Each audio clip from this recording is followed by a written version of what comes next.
Hello there. Good evening. Yeah, how's everybody doing? It's clear here and clear at Starfront, so before we get to it, here 87 minutes early, won't be around. Well, thanks, Cheap Astro. Thanks for the like, and don't forget to like and subscribe. You have a crown? Yeah, from because you were the first poster. Long waiting for this. Today was astronaut Elon Rahman Israel's 91st birthday. Well, that's cool. Serial and directory files. Yeah. We'll get to that. Hello, Cosmic Ray. Hot Cheeto, good evening. Thanks for joining. Hello, Seiko. Good evening. Thanks for joining.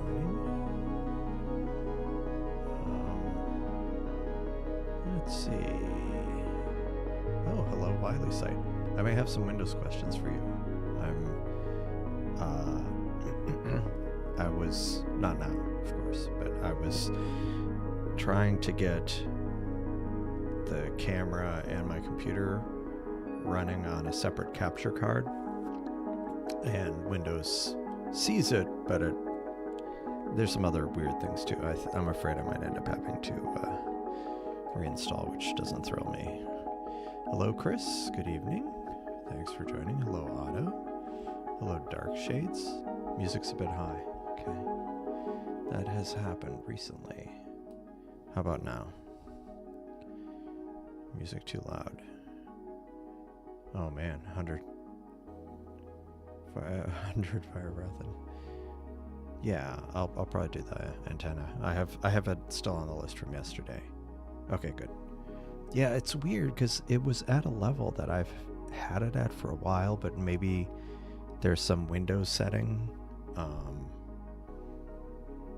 Because I end up having to bring it down like 9 or 10 decibels. So it's very weird. Cool. Okay, so let's get to it. Yeah, so it's clear at Starfront, but you can see it's still kind of astronomical twilight there, which is fine. But you can see it's still pretty dark there. I don't have the all sky camera up for here. I mean, it's running, but I don't have it patched through to this computer. Let me actually check it to make sure it's okay. Yeah, it's clear. Cool. So, what first? I think I'm going to kick off the alignment or the startup on the one Seestar, and I'm gonna try to get live view working again. I wasn't able to do that today because I was busy. I was working on some solar stuff. Hopefully, I was hoping to do a solar stream today, but I just did it on Discord. But tomorrow might be the day. Startup, move arm, autofocus, dark frame, and go. Hopefully that'll be Hercules globular clusters. Yeah, I saw Hercules, and actually yesterday someone had mentioned doing the Hercules a galaxy cluster. But yeah, Swan Nebula visible. How bright is the Swan Nebula? The Omega Nebula, it's 6th magnitude, so theoretically in a Bortle 1, I guess you might see something. Not much. But I guess theoretically.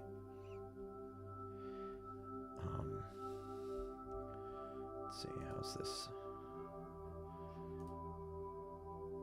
that going? Okay.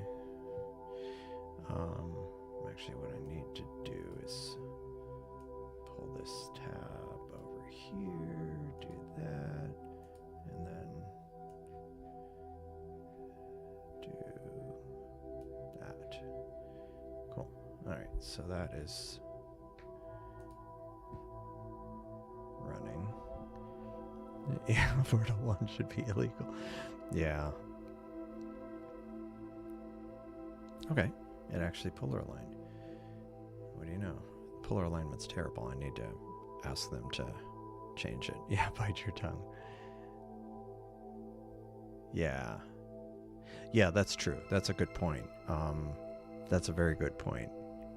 You might not be able to really distinguish it because it is in the area with the Milky Way. Oh, nice. Number 2. Yeah. But yeah, theoretically, but yeah, Wiley Sight's right that in practice, it probably would be hard to pick out from all the other Milky Way stuff. So let's go. Let me see. We were going to try the antenna first because that's kind of towards the west, and I'm getting that going. And let me go to the antennae.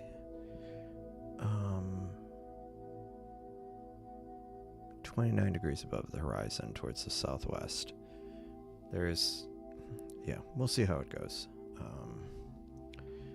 So I'm gonna go do this for, we'll do it for 40 minutes. We'll see how it starts looking. Let me grab that. Oh, and it's gonna have to go through all the initial startup stuff too. As far as dark frame and etc.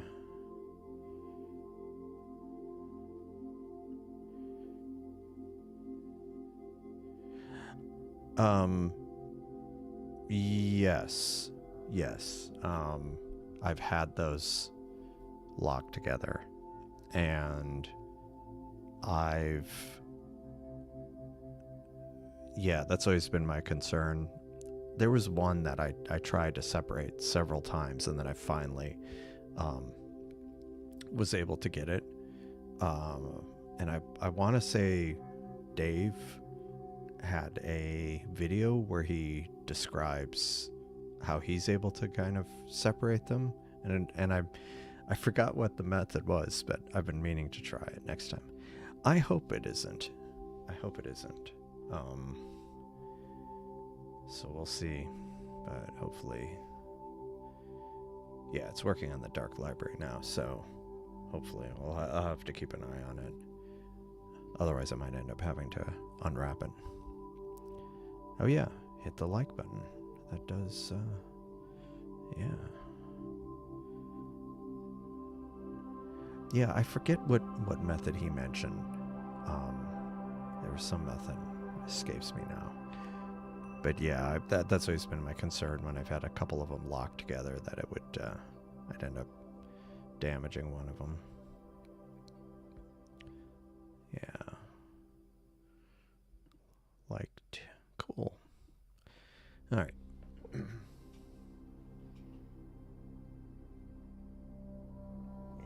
After it does this, I think I might have to unwind it. Unfortunately, for better or worse, it's so dark it's hard to tell. But we'll try. Or we'll see. It's doing the autofocus, and then it should get started on the imaging of the antenna.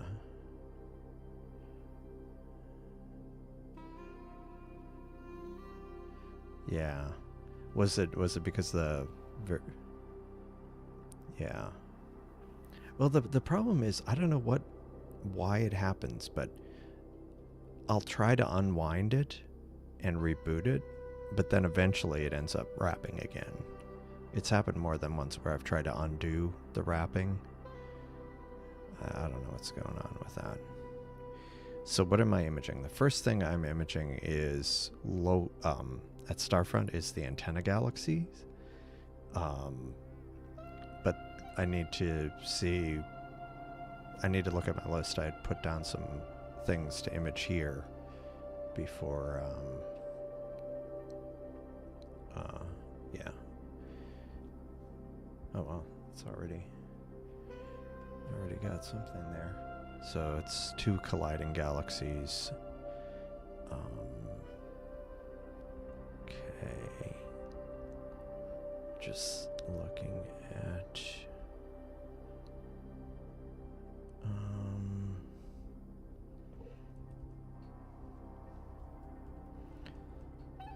just sorting some things.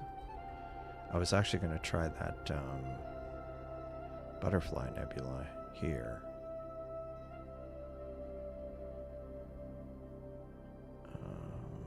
Those are all Starfront. And I think I was going to try... Okay.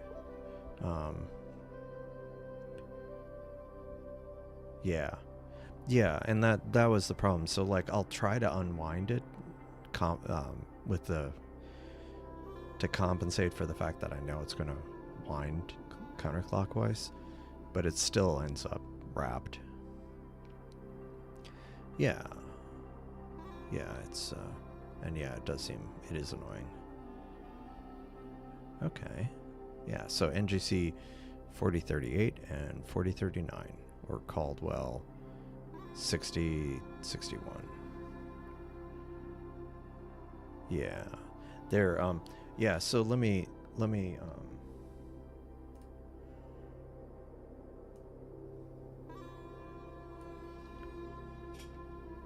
so I mean it's only got a few frames in. Yeah, 2.5 minutes.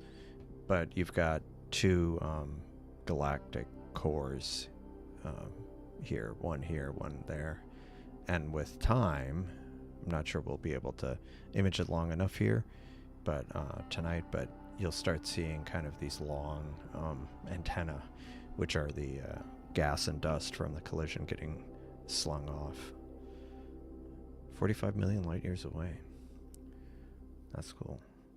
But for an interacting galaxy, it's one of the brighter ones and closer ones, because a lot of them that you see from Hubble and stuff, they're like way far away. Yeah, to form one giant. Yeah, I mean that's why I find this one interesting, because it is a reasonable target. Even with the Seestar, like it's not like tiny little galaxies.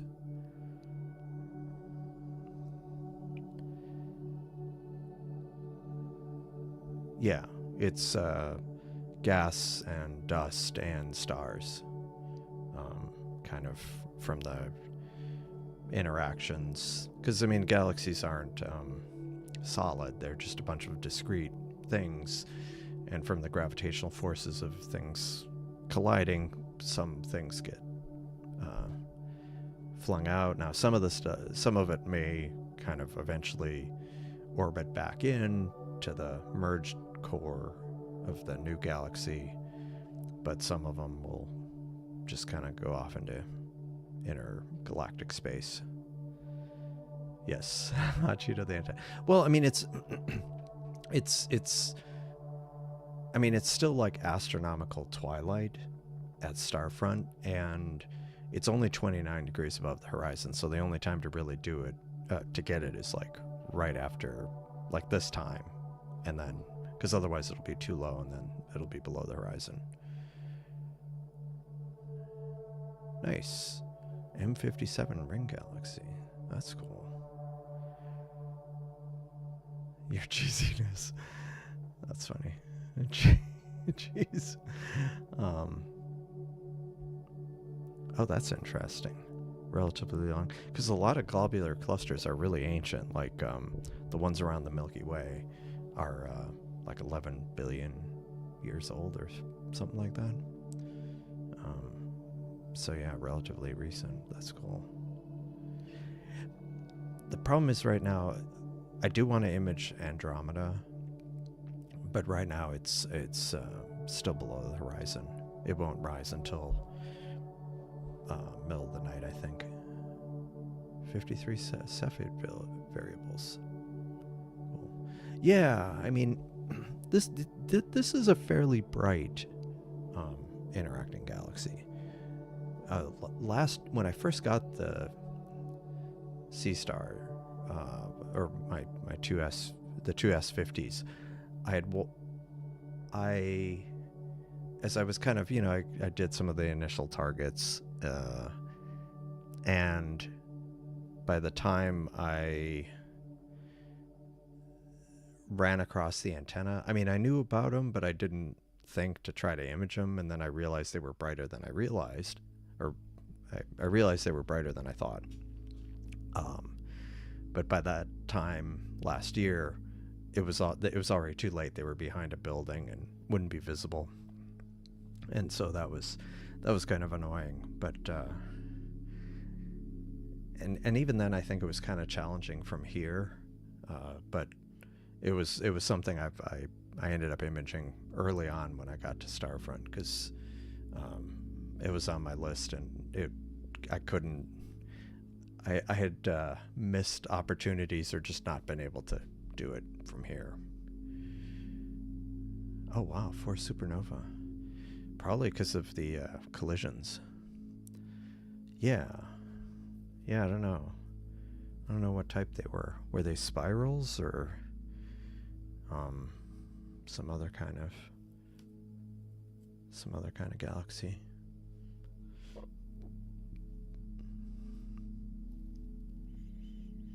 So let me figure out something for the local scope for the S30. There's some Milky Way stuff I want to image, but all of that is kind of low right now. So maybe because I haven't really aligned it yet. I mean, it's outside, but I haven't pointed at anything. It's like parked, pointing at the fence. I'm gonna go check up. I'm gonna go try M13 just because Hein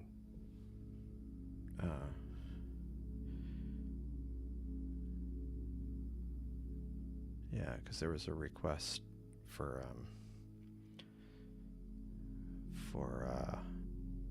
globulars in Hercules, and M13 is in Hercules. Yeah, I wonder if it's the dark, if I need to redo the darks. Because even though, like, sometimes when wait a second. I'm going to stop this real quick, and I will resume. How much time do we have on this already? Yeah, 7 minutes. Let me stop it. And I'm going to resume it.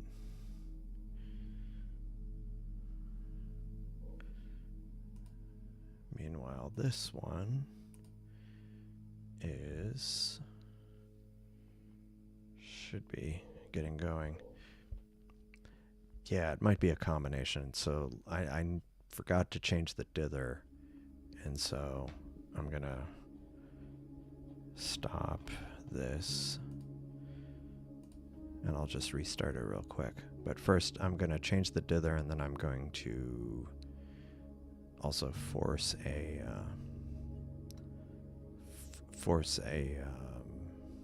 dark generation, just in case it glitched or something. Save. Okay, and then actually let me stop that, and then create dark. All right. So it's working on the dark, so it'll take a few seconds, and then we will go back to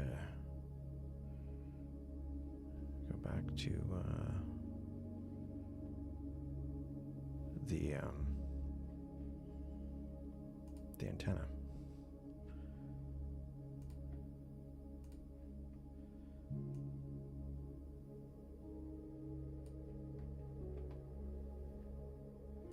So this is from the S30 in the backyard.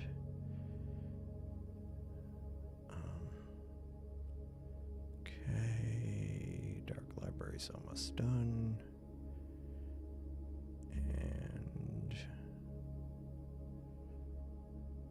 90%, 95, and done. And let me check. Make sure this didn't. Okay, cool. So image and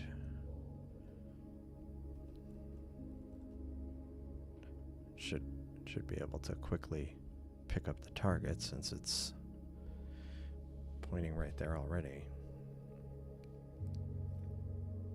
Okay.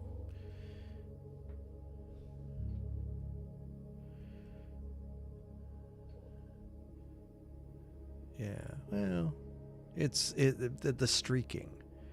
Like, there was some kind of noisy streak, so that's why I stopped it. Blue Horsehead. Let me check. IC 45. IC 4592.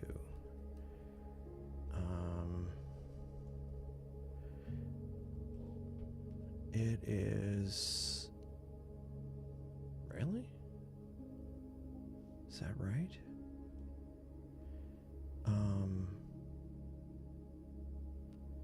Which direction is that?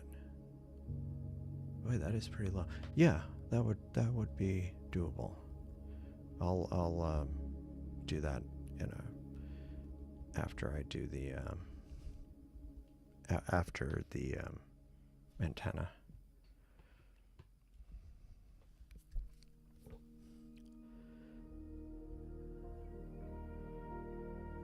All right, enjoy. Red Eagle Nebula. Let me look that up. Red Eagle.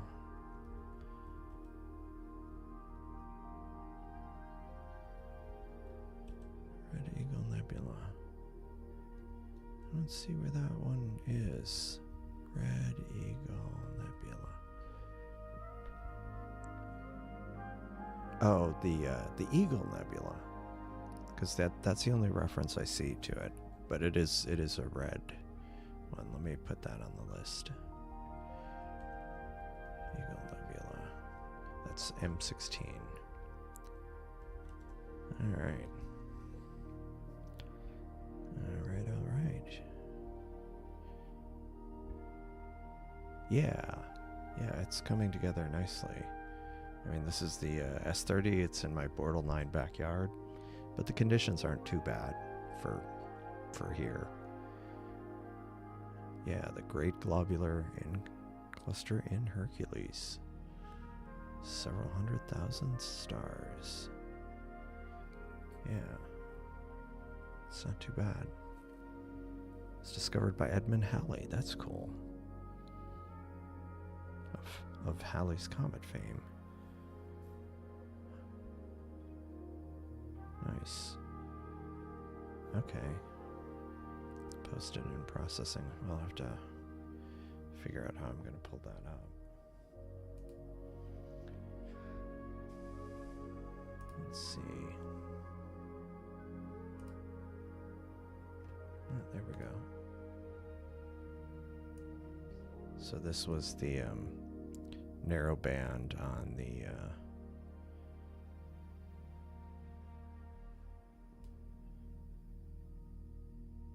that's pretty cool. Like there's a lot of this kind of extended nebulosity from the planetary nebula there. That's pretty cool. I mean, you said only 50 minutes, but it doesn't Doesn't look too bad. Keep saying globulars are retirement communities. Nearby is NGC.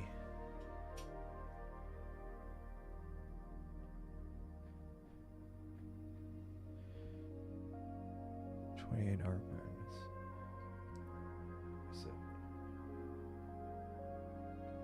Is it this one here?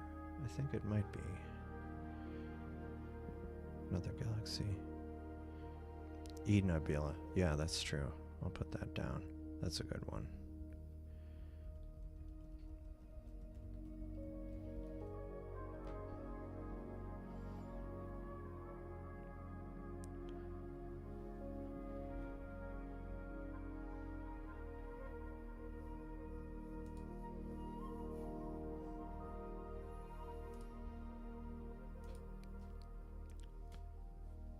.145 light years. Yeah, that's on the one hand that's pretty decent size. On the other hand, that's a lot of stars packed into 145 light years. Like a few 100,000 stars. Yeah, I don't know if the streaks, if some of that is, maybe some of it's also the like residual light from the twilight maybe is kind of creating more noise. I don't know. Over 100. Yeah, globulars are interesting. One thing I had seen is the reason, am I remembering this correctly, that the reason they think they're captured from collisions or whatever is a lot of them orbit kind of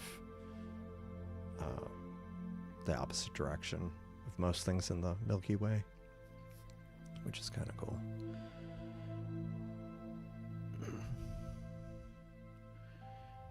Alright, so we'll get a bit more time on the antenna, even though, what is it, Hot Cheeto requested and then bounced.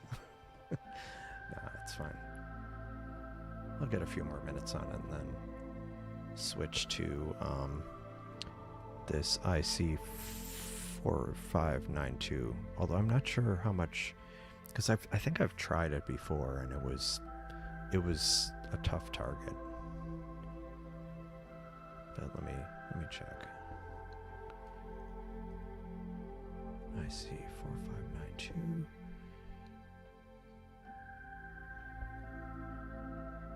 It's a reflection nebula, so I won't be able to use the light pollution filter.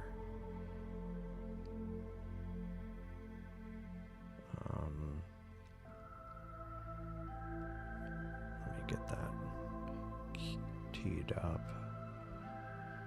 All right.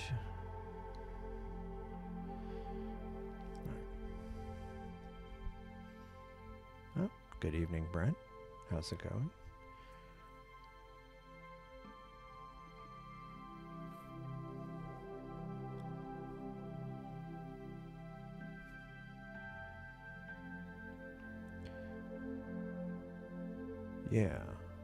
Yeah, and that's the other thing. A lot of them are, kind of, they go, in just random orbits. I had seen something where,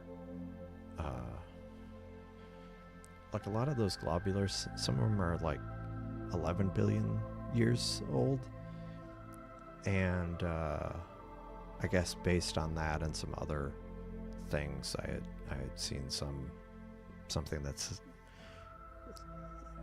basically the Milky Way probably collided with another galaxy, a decent sized galaxy, 11 billion years ago, and so that's kind of the aftermath. But because I guess of the shape and I guess consistency of the Milky Way, that there hadn't been any major collisions since. There'd been minor collisions, I mean, like different little dwarf galaxies, but yeah. Oh man. Yeah, that's always there's been a lot of that. Kind of get everything set up and then, or about to get things set up and then rain comes through.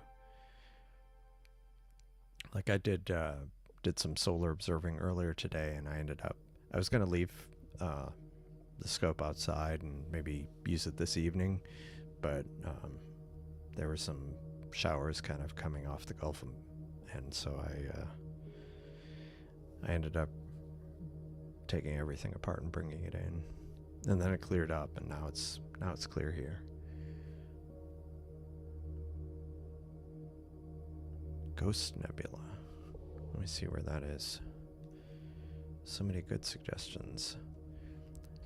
I mean, I'm putting all of them down, so if I don't get to them, I'll do it another night.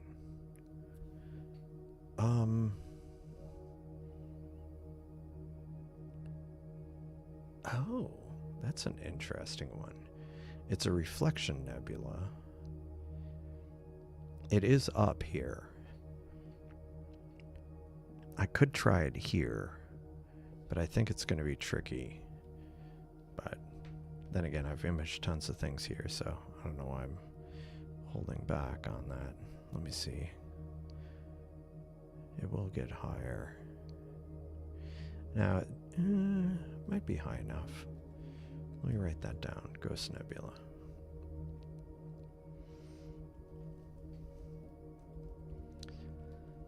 And let me see where things are right now, locally.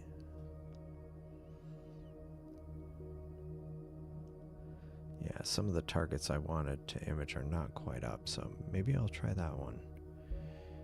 Though it might be, I have a feeling it's going to be challenging, so I might have to do it at Starfront. But I wouldn't be able to do it at Starfront yet, I don't think, because it's kind of low to the north right now, and because of the wall at Starfront that the telescope's near. I don't think I could image it yet. I think it's still a little too low to the north. M13 is only 11.65 billion years old. If it is, then that might be from that major collision that the Milky Way had. Yeah, Pelican. Yeah, maybe next time. C57, which is C57. C57. Oh, Barnard's Galaxy. Yeah, I was actually thinking about getting that one.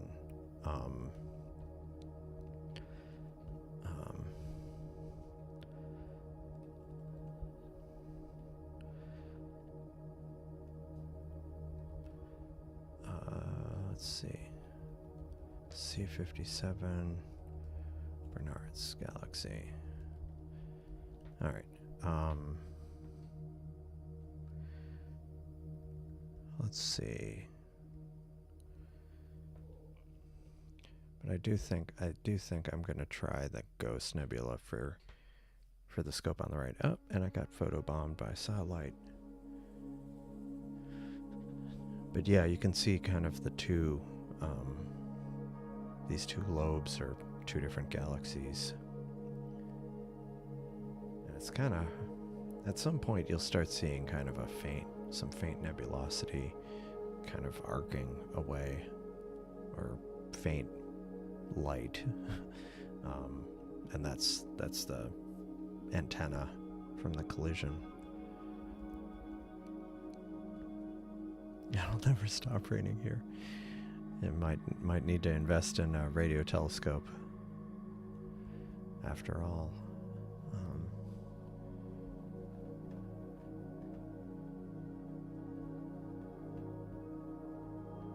Yeah, this one's going well, but I think I'm going to switch to the one on the right, to the Ghost Nebula, and we'll see where that goes. I'm kind of curious. I need to... Sometimes I don't try challenging targets here, so I need to...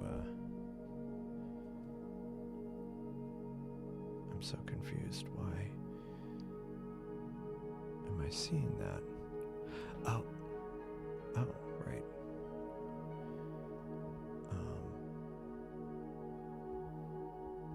Oh, this is going to be tricky. Let me figure this out. How am I going to do this?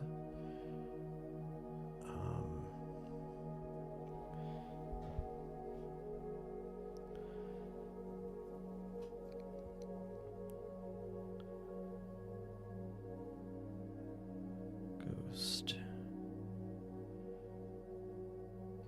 Wow, there are a lot of ghosts. There's Casper Ghost Nebula, Iota's Ghost, Ghost of Uranus, Ghost Globular Cluster, Little Ghost Nebula, Ghost Bush Cluster, Disk Ghost, Ghost of Cassiopeia. So a lot of ghosts. Okay, let me look at the iris, because it's kind of in the general area. Since I'm controlling it with my phone using the official app, it's not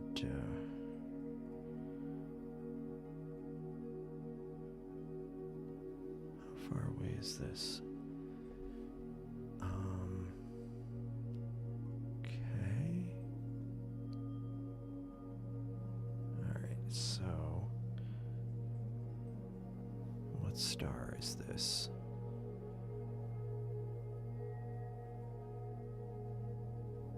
(104) 969.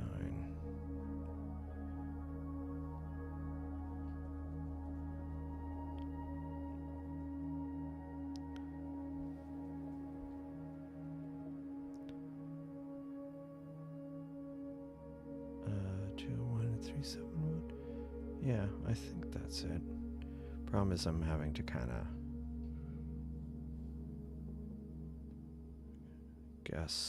guess where it is. So let me try switching to that, and we'll see if it's obstructed or not.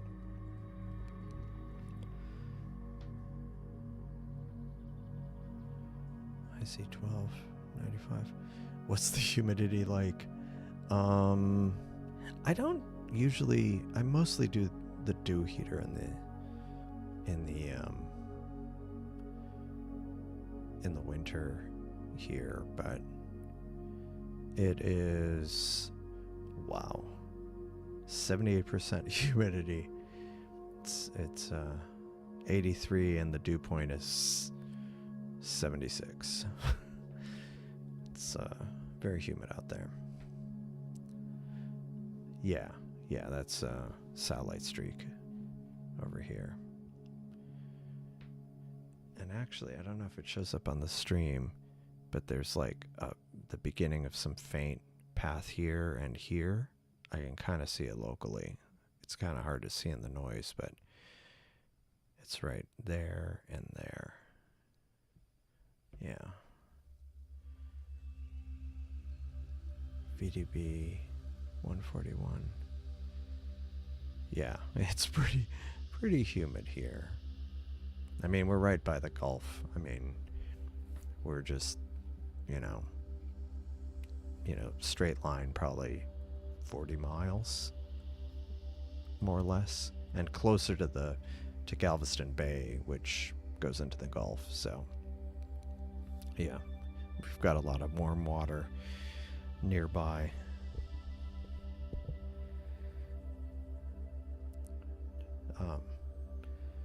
And on a completely unrelated note, don't forget to like the video. It does help the channel and the streams. Yeah, I don't know if it comes through, like I say, on the stream, but I can definitely see right there and right there some of the antenna. They kind of curve.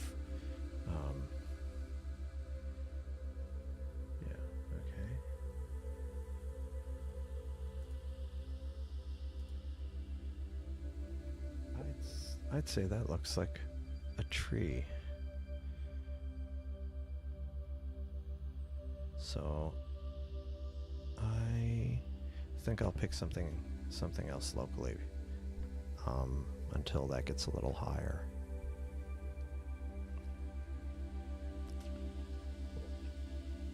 I wonder if the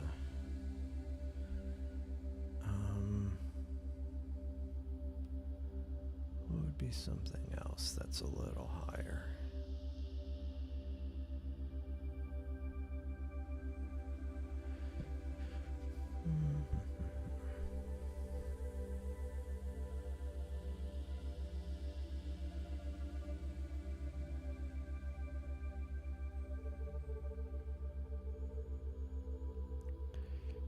Just looking around.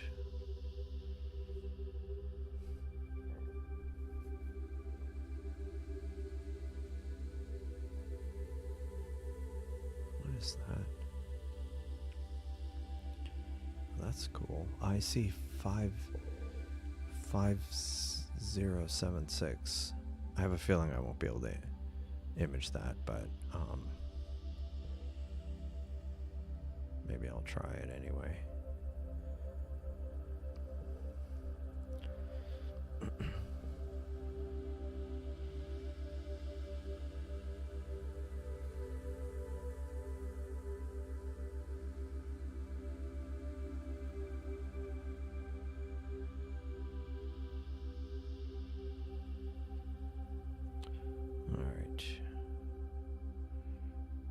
See if this works.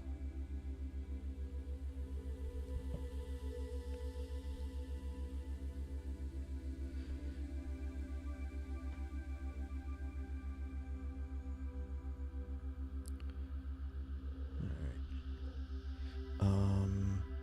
So we did the antenna.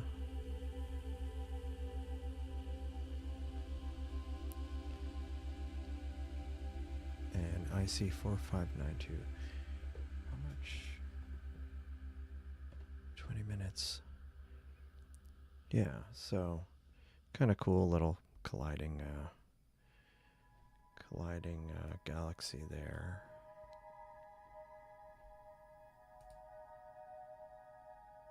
Forgot I can do this with this.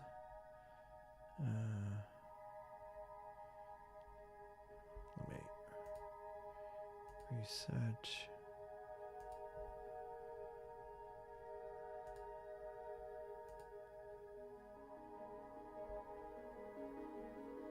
Yeah, so you can see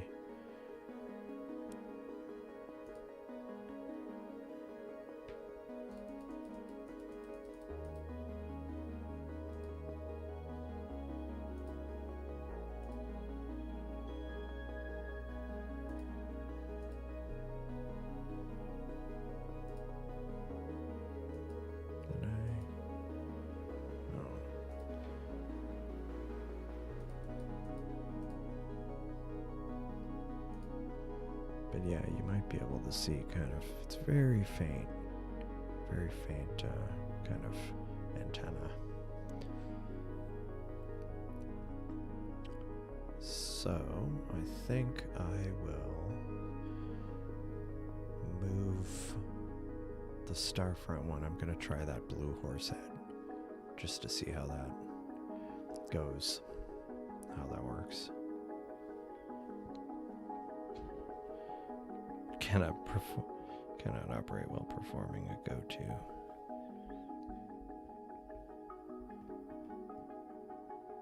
Yeah, we'll see if this ends up repeatedly failing. It might also be because it's obstructed, so I might have to pick another one for that as well.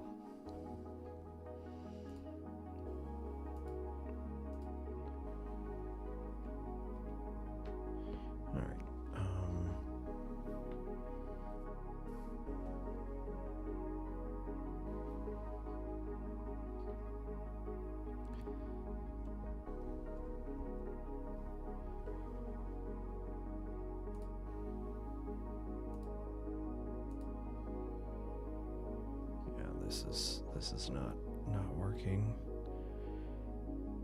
So I'll find something else for the. Oh yeah,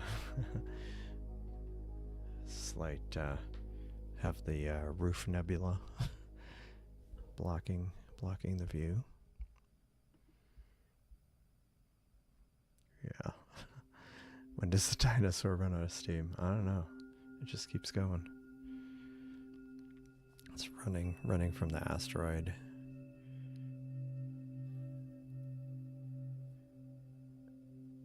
Should be loading soon. Sometimes I have to, oh, there it is.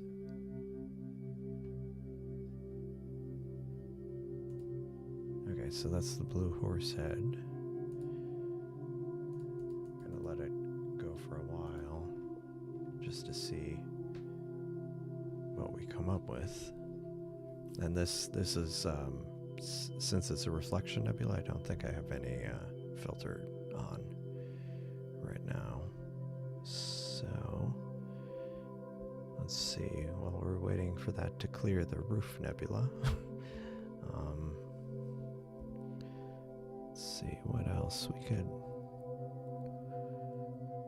I mean, it's theoretically high enough. Now the good thing is, a bunch of stuff is about to clear the roof.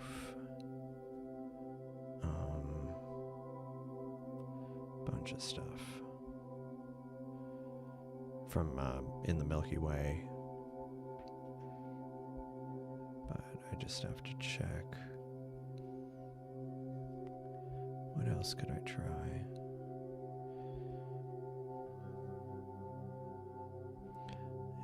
Yeah, yeah, the rooftop nebula. Yep.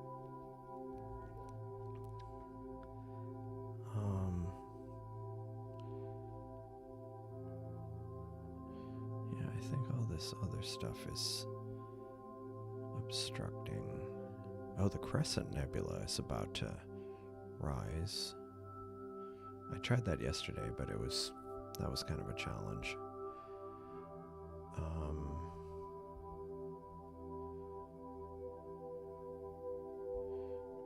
Whoever has to give the info. Yeah. Yeah.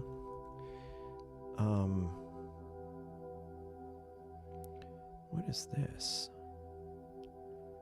I'm just trying to look for targets.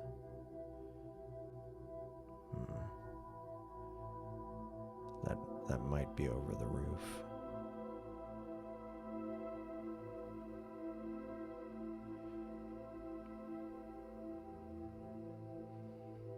What is that? Have I actually tried the tulip from here? I'm not sure. That might be overly ambitious, but I'll try it.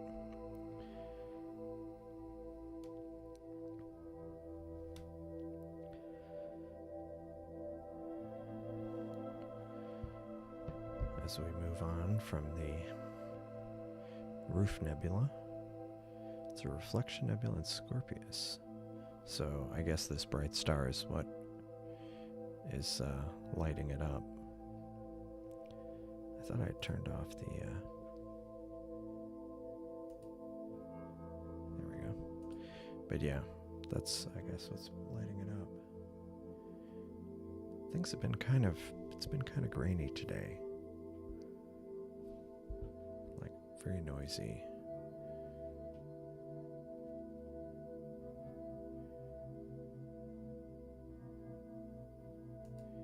I know it probably won't happen, but the S30 Pro, it would be neat if, I don't know, if it had some extra functionality like being cooled, but that won't happen. It would be neat though, especially here in Texas or anywhere in the southwest or southeast.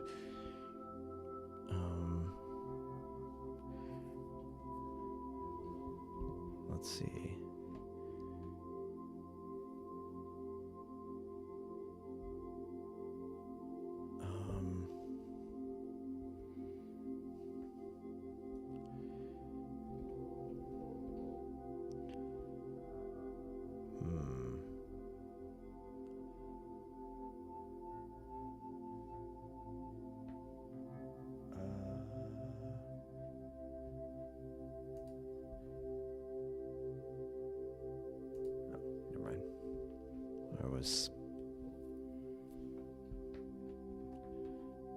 I think we've got another case of the Roof Nebula. so I will stop that as well. Man, that...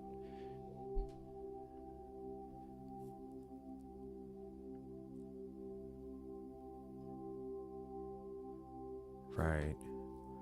Yeah, maybe it's the hot, yeah. Yeah, that's true. That's true. They would have made that clear. It would be nice. But yeah, unfortunately.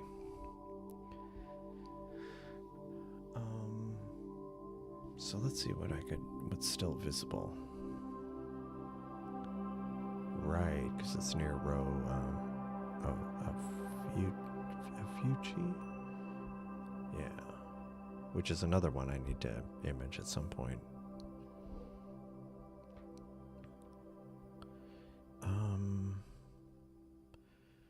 Trying to see what I could... Actually, that one's a nice one. Let's see, what does that look like? Yeah, maybe I'll just punt and one of the globulars I haven't imaged a lot is M5, the rose. And that the rose cluster, and that is visible in the backyard, so man, definitely having problems with the roof nebula. 61 degrees. What is mine? What is it at Starfront? It is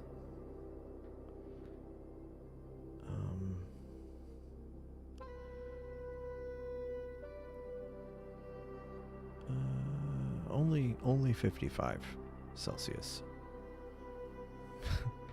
Sensor temperature. Yep.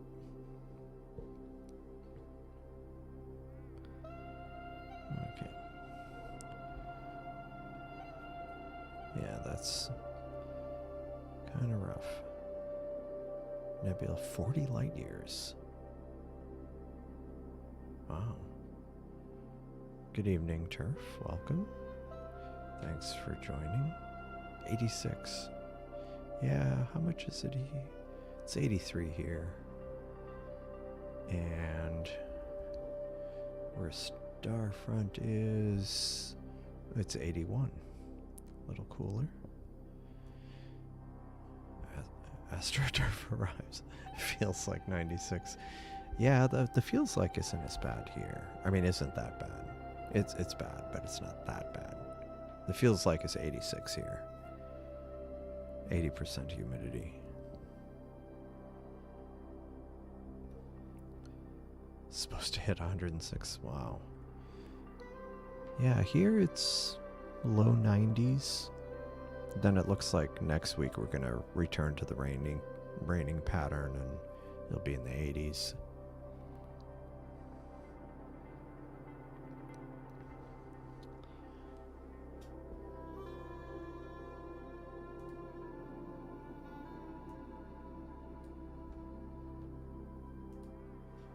Definitely looks like a redder globular cluster, or maybe it's just where it is in the sky. But that's M5, yeah, rose cluster. Just trying to see what else is kind of out there that I could image. That would actually be above a roof. Yeah, the blue Horsehead I think is about to go become visible from locally, but it's kind of in that trench area where the between buildings, so it's going to be low.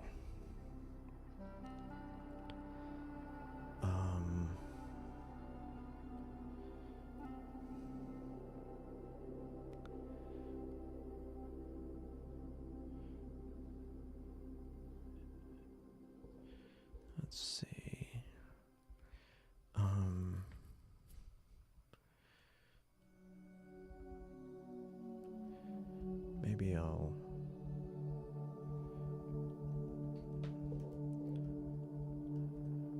back and try that Ghost Nebula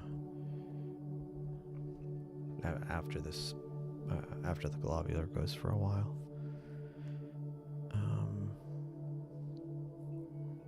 Which one is this? This was just making sure I'm not repeating things. Okay. So I am going to, let's see. Oops.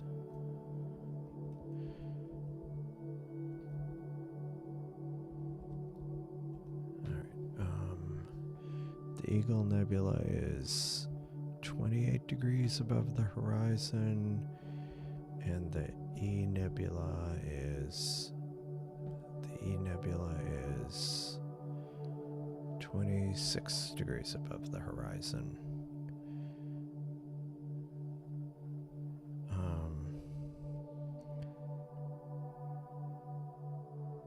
Yeah, the Eagle might be easier to start with because the E Nebula is kind of due east, which again starts getting into obstruction issues. 55 on Saturday. Wow.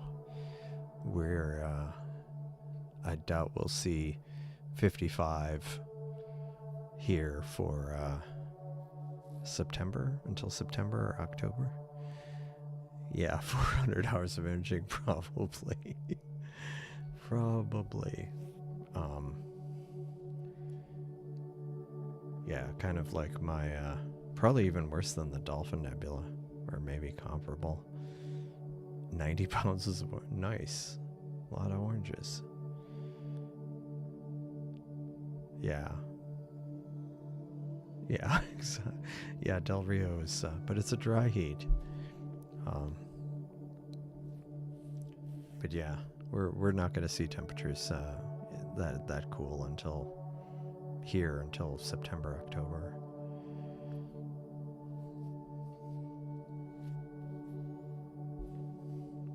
I mean, I do think like there is some blue nebulosity here, but there's so much noise too.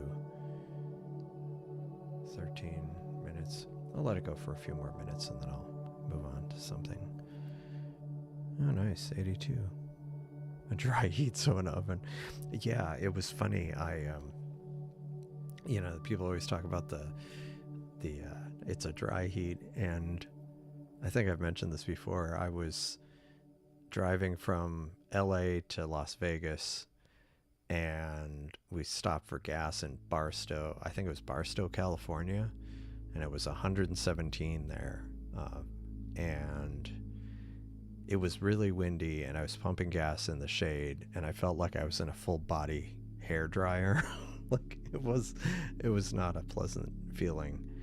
And we went into this like concrete building, and they had like a bunch of AC units running, and people were coming and going. They had an ice cream shop in there, and all the people working there were like sweating. It was even hot inside. Yeah, no, that was pretty bad. Although it wasn't. I think it was Needles, California. I was there, and it wasn't. But I was there later I was there towards just before sunset. It was probably only 115 there, but I think like the week before I was there, it had gotten up to like 122. Balmy 78. Yeah, I'm kind of liking Fort Davis. Okay, that's what it's supposed to look like. Okay. Actually, let me look that up.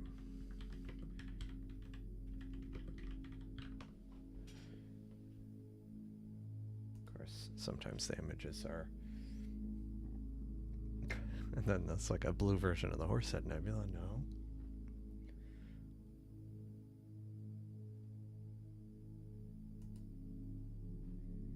I guess it's a pretty big one.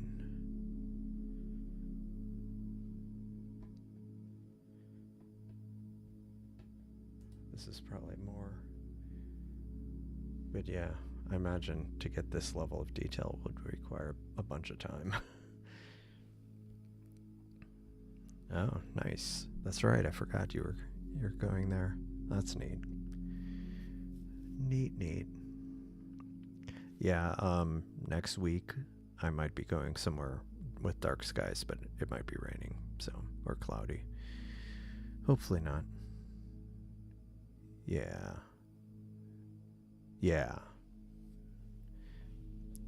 Lots and lots of time on those. I mean, like I have kind of been on this kick of trying to image some of those fainter targets, like I did with the Dolphin Nebula, but didn't get enough time on it. I think I need to have like 20-30 hours on it. Oh, that's relatively pleasant.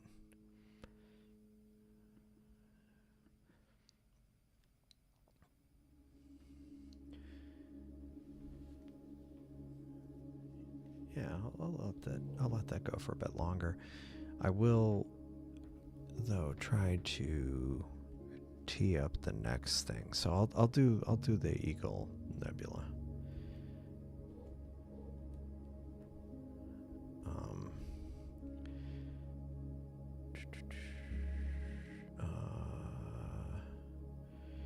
Grab that,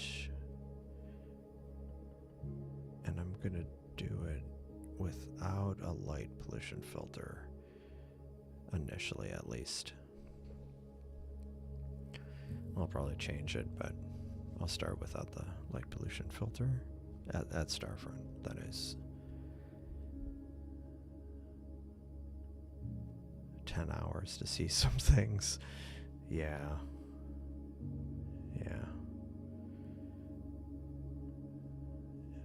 That's cool.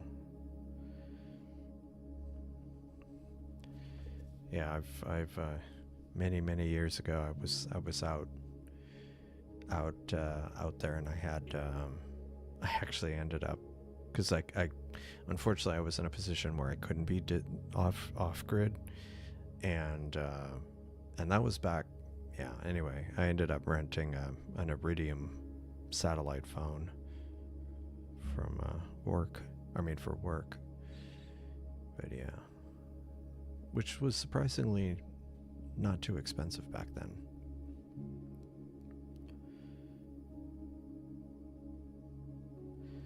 Yeah, I mean there is some, like, you can tell there's some kind of definition in there, but yeah, I mean, if after 15 minutes of data, yeah, I would have to go for hours, I think, with that.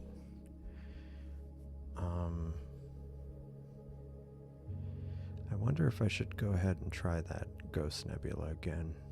I think I will. Just to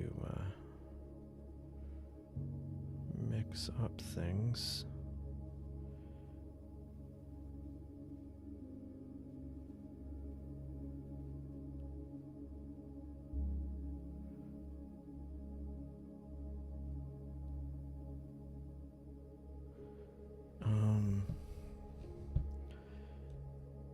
Which one's that is C4. Okay.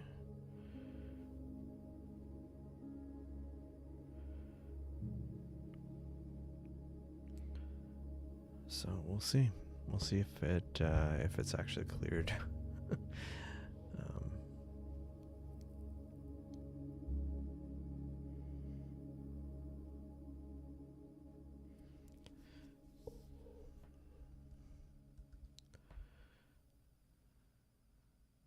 Yeah, O3 need a lot of, need a RASA. Although I do think I might go the fast Newtonian route. Get the F4 and get a field a reducer and get it to like F3. Of course, even then, like from here, I don't know how well it would be. Yeah, or Samyang, 135. Oh, hey. It looks like it might have been able to plate solve. But there are very few stars in the field of view, so we'll see how if it's going to even be able to stack.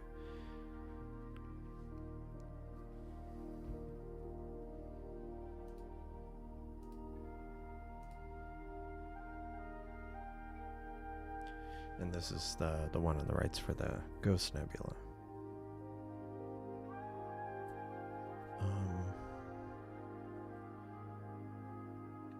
Soul on a bright star.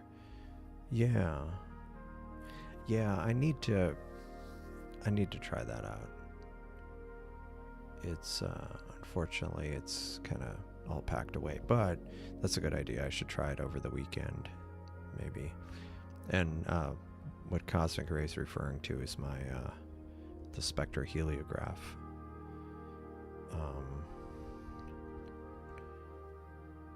Wait a second. Is that light pollution, or do we have some clouds coming through here locally? And don't see any clouds. At least not straight up.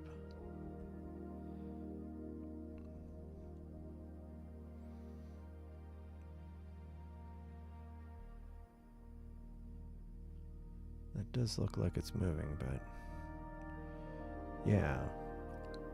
I think Arcturus is above the horizon enough where I could image it if I started earlier. So I've got the spectroheliograph on it, and I'm not doing what do you call it? I don't have I don't have a filter on it. I do have a aperture restriction, so I've got it down to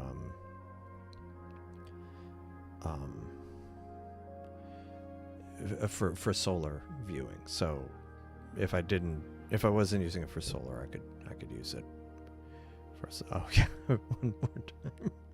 That's funny. You're trying to summon Betelgeuse. Yeah, Vega. Yeah, let me make a note about that. And I don't know what's going on with that. Maybe it's just light, because that is pretty low, and there is a building there. So it's going supernova. Betelgeuse. That's 3. Oh, now we're in trouble.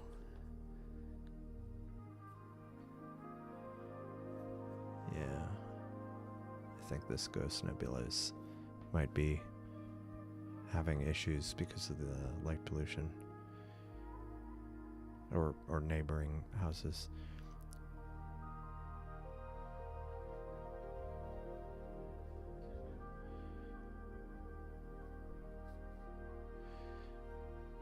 Maybe some of it's monitors, but I'm looking at the view of the blue Horsehead, and it looks noisier over here, but on my Mac laptop screen, it looks more, it's noisy, but it's more contrasty, and I can see the blue better. So maybe some of that's getting through on the stream.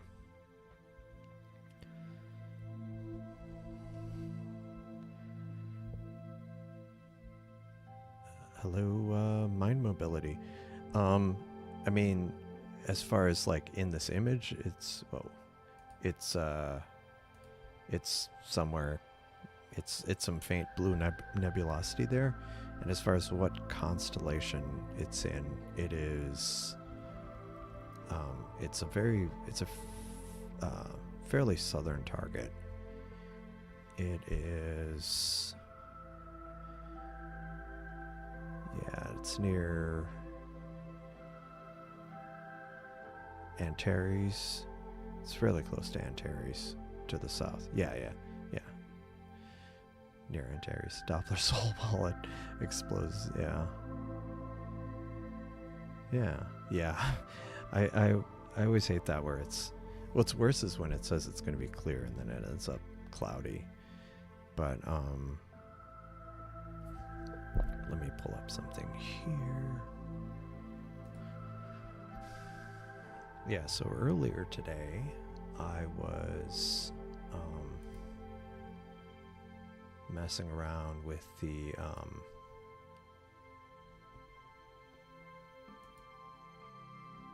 yeah, that looks terrible. Let's see. Can I actually, sorry.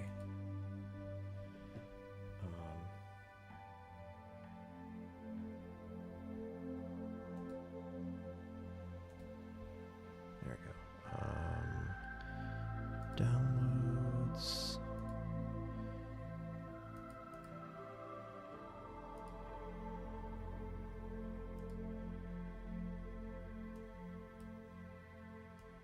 Yeah, so this was from earlier today. The time lapse isn't great, so I'm not necessarily going to play it, but this was taken from my backyard of with a spectroheliograph, and you can see right in here, you'll see it kind of starting to flare up. This is over the course of an hour and a half. Like, see right there, right in here, this area, it's kind of flares up a bit. And there was one, I think it was something, but yeah, this was my first attempt at not the spectroheliograph. It was my first, it was my most successful one, and the first time I tried to capture a number of things to try to animate it at some point. I mean, try to animate it, but it's full disk, and some of the artifacts are because there were clouds going across.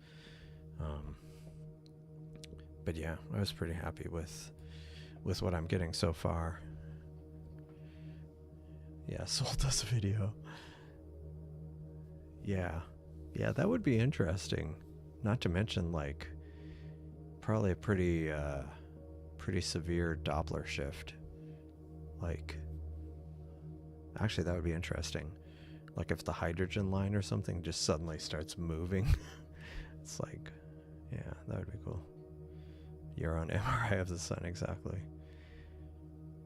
Yeah, I mean, what I ended up doing, I didn't capture the whole time. Basically, you scan the sun, and I was doing it every 5 minutes, and each one of the scans, it was 5 gig. So, yeah, I mean, I burned up, I had 15, so yeah, 75 gig to help make that time lapse, which was kind of jittery. So I think to get a proper one's going to take a few 100 gig of data. Yeah, I mean, it's just like when I do the solar, just the hydrogen alpha stuff I was doing with sharp cap and stacking, I'd use like 100 gig to generate a 30-second animation. Yeah, it really does use up a lot of space. And it also, I mean, part of the reason is what I was capturing was an SER file, so it's more of a raw video, raw frames, and so there's no compression, so yeah, it ends up using a lot of space. But I'm hoping, at least as of this morning, it looked like tomorrow is going to be better as far as the clouds go. So I'll try putting it out again, and but probably a bit earlier, like maybe 9 a.m. I'll probably put it up when the sun first is visible, or above a house, which is around 9 a.m. And I figured the sun passes the meridian in my backyard around 1 p.m. So potentially, if I got it out at 9, got it dialed in, I could probably, if I started at 10, I could do 3 hours of streaming, which would be cool. Nucleus, if you can see past the outer layers, the bounce and shock wave. Yeah, that'd be pretty cool. Dark nebula. Yeah, it was the ghost nebula, and it's a little too ghosty, so I'm gonna have to find something else for the ride. The nucleosynthesis chain. Yeah. Only particular, only certain kinds of dogs. So Ghost Nebula is a no. So maybe try it at Starfront at some point. So let me see. Now the good thing is some things should now be clear of buildings of the roof nebula.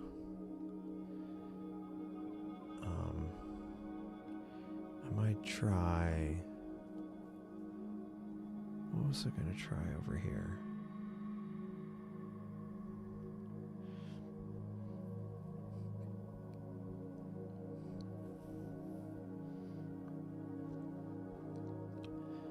Maybe I'll just go with something like... Yeah, I'll just go with Seder, the Seder area, just... Because I never really imaged that area much from at all, actually, not even, I was going to say from my backyard, but I think in general I really haven't imaged it a whole lot.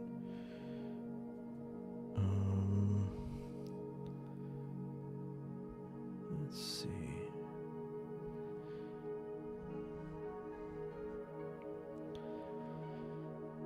All right.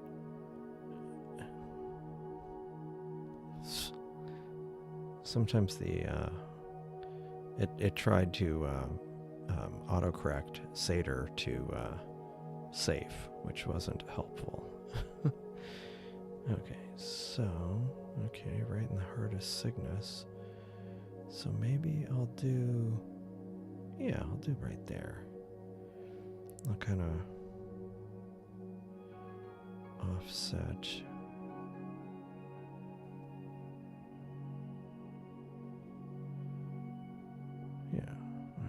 Switch, and hopefully that'll actually be clear of a building now.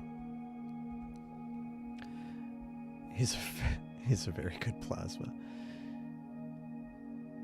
Yeah, so the right side was something I was trying to image, but it was called the Ghost Nebula, and it's a little too ghostly, so I'm moving on to something in the Seder, the star Seder, kind of some nebulosity around there, which should work better. Okay, it's there, and I'll turn on the light pollution filter and start imaging. So hopefully that'll be a little bit better. Yeah, the blue nebulosity is definitely starting to show up over here. Like, you can see kind of the extent of it, of the kind of densest part of it. About a half hour of data. Maybe when I get up to half an hour of actual data, I'll move on to the next. Yeah, stealth mode. Yeah, it's living up to its name.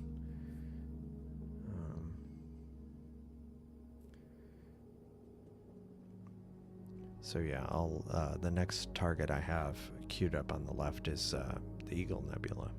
So we'll try that for a bit. That's a pretty bright one. So, and then I was going to go to the E Nebula, which is a cool one. It's a dark nebula, but it's a pretty well-defined one.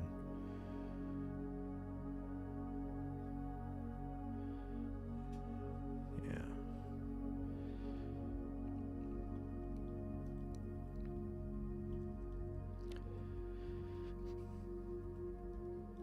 Okay.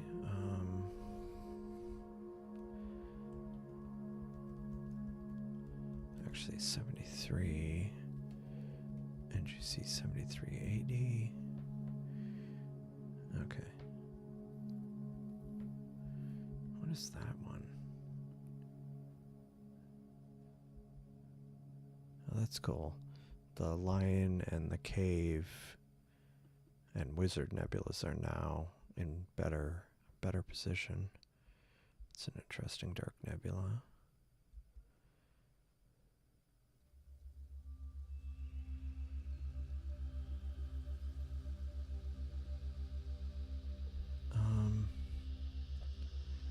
Actually, yeah, that's already showing. Bernard 150.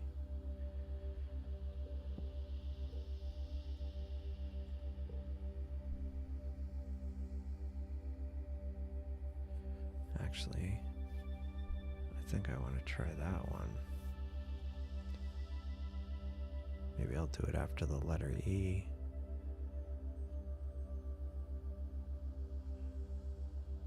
Yeah, so I'll write that down. B Bernard 150, which is the Seahorse Nebula, but it's a dark nebula.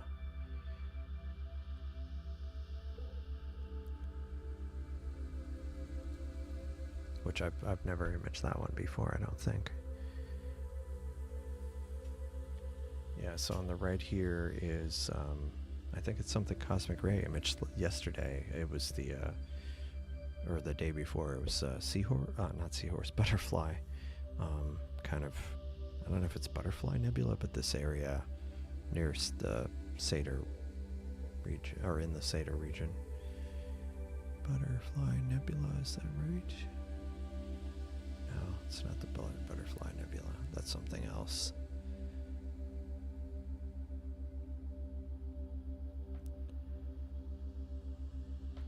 Okay. Alright. I want to see a supernova.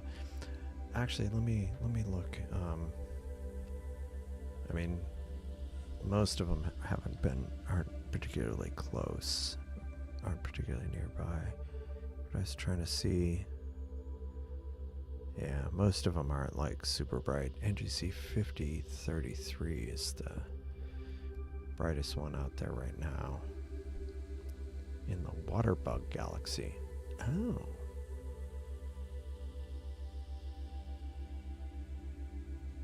Where is that? How high is that? Ah. Maybe I'll try that next. NGC 5033.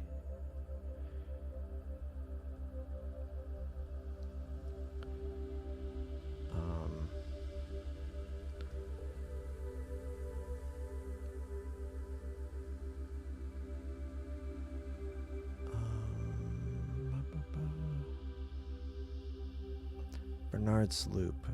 I haven't. Mostly because it's so wide. What's on the right picture? Well, it's honestly, it's not visible. I mean, it's even if I wasn't obstructing it, it actually it's going to be anticlimactic.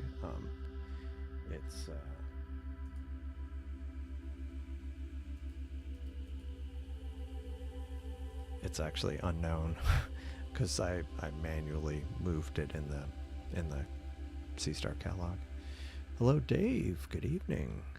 Thanks for stopping by. How are you doing?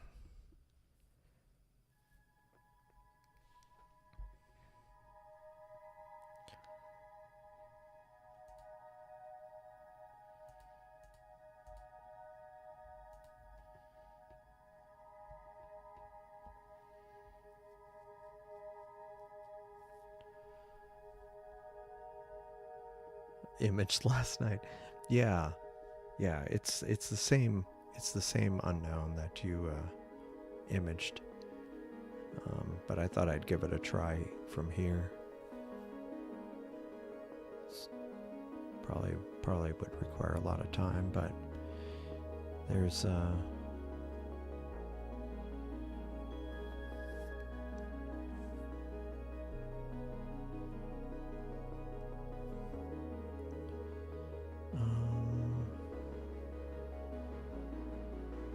see.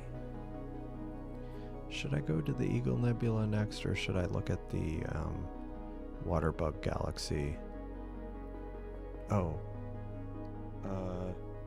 Yes, I do have the light pollution filter on the right.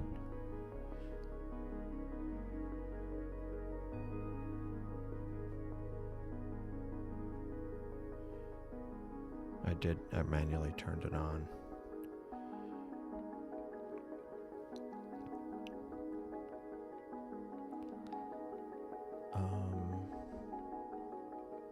Yeah, Waterbug. Okay, we'll try that. Because that's the one that has a supernova. NGC 5033. Yeah.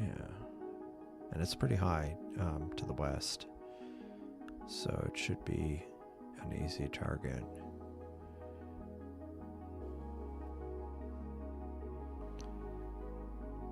And it's like 15th magnitude, so it should show up pretty quickly.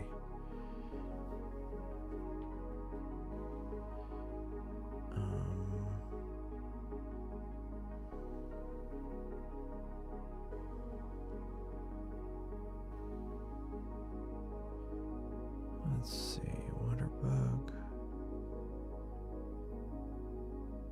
Okay, cool. So that is now teed up. I think I'll move on from I got 42 minutes on here, 30 minutes of data. Definitely can see a lot of the blue nebulosity there in the blue Horsehead.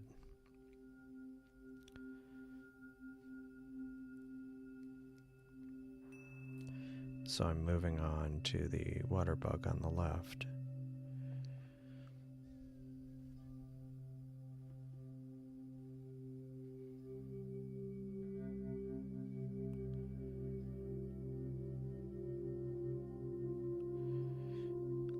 Let me look at where it is. Oh man. Oh, I just had a thought. Hold on.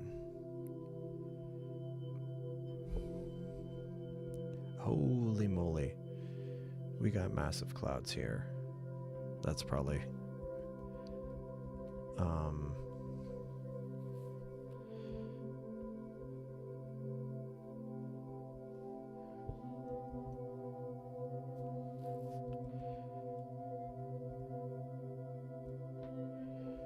okay.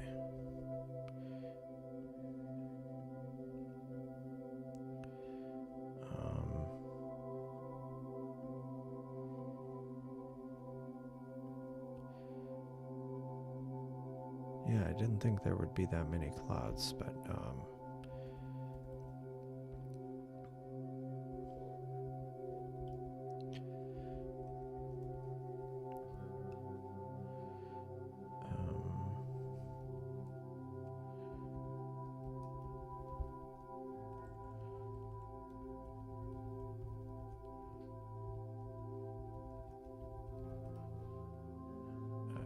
so if I go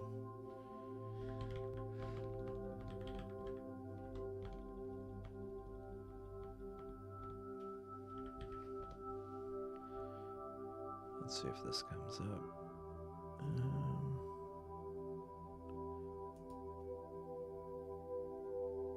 Nope. Anyway, there's clouds locally.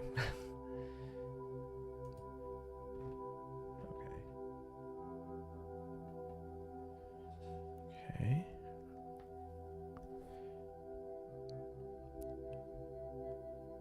So the Seder region, it's a vast emission nebula. Nice. 5030. No, it was it's 5033. 5033.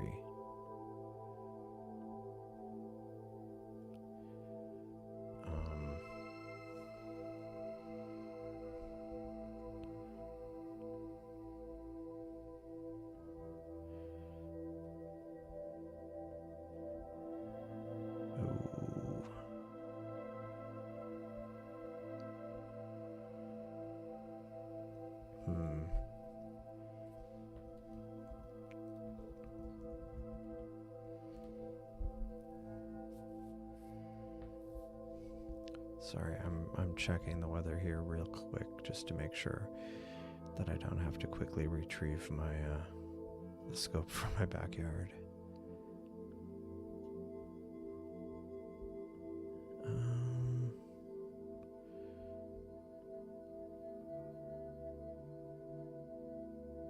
Okay, cool. Just double checking.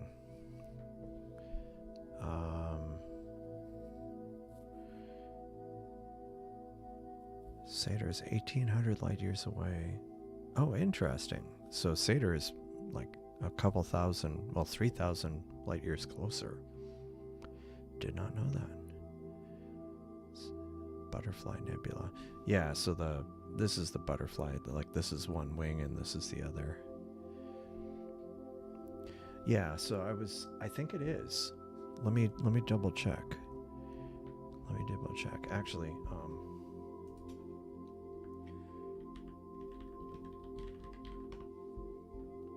so I go to this website all the time.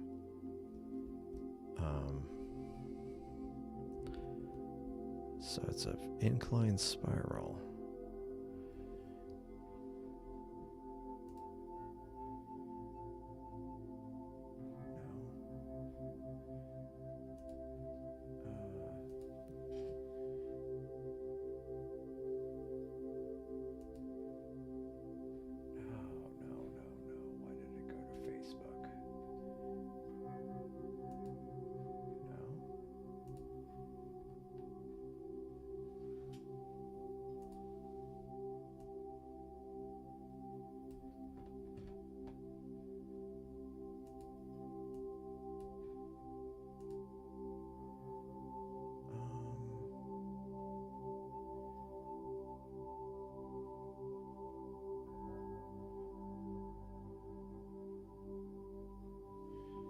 I think that star is, let me see.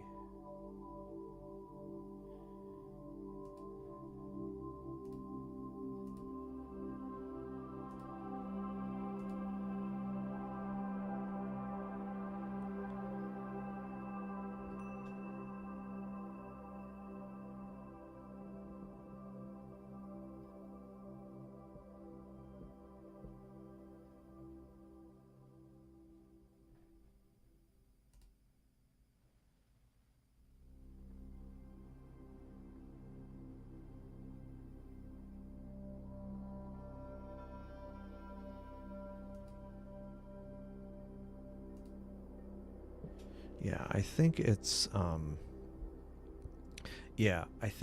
the that star to the upper right is not it. I think it's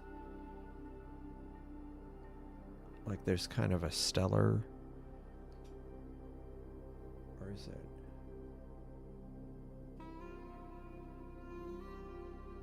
Yeah, I don't know. It looks pretty close to the core, so it should be like somewhere in here.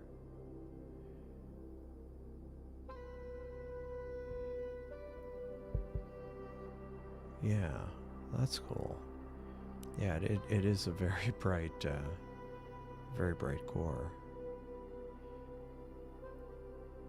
Yeah, and you might be able to resolve the supernova better too.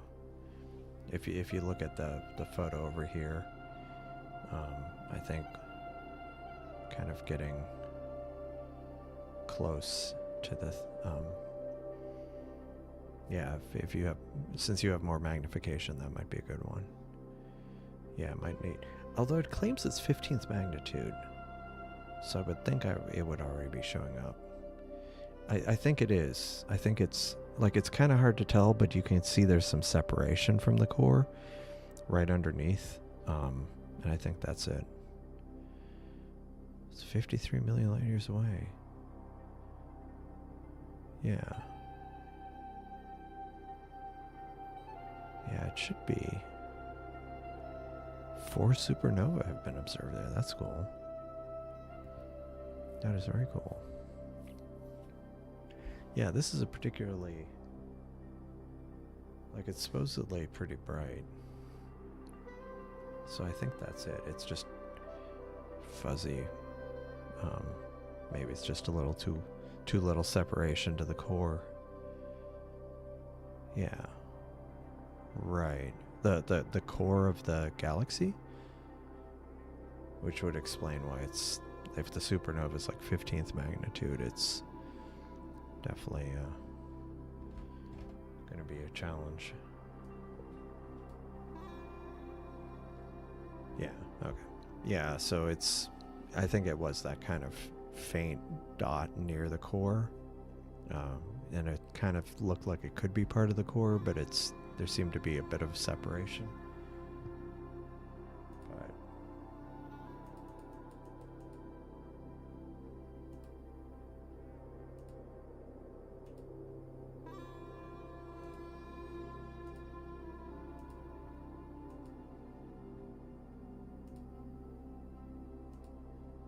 yeah, sometimes it doesn't. Yeah, usually that, I mean, if you capture enough different colors, it might be okay. But yeah, generally, it's more of a broadband target. Yeah, yeah. Galaxies are usually considered more broadband.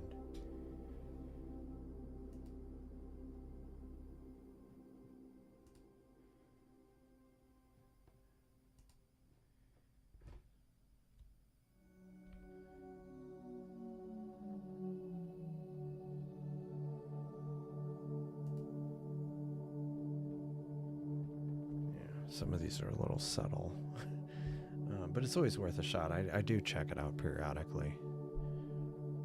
Just a UV, unless it's Andromeda, yeah. C for nucleus. That's probably why the core is so bright.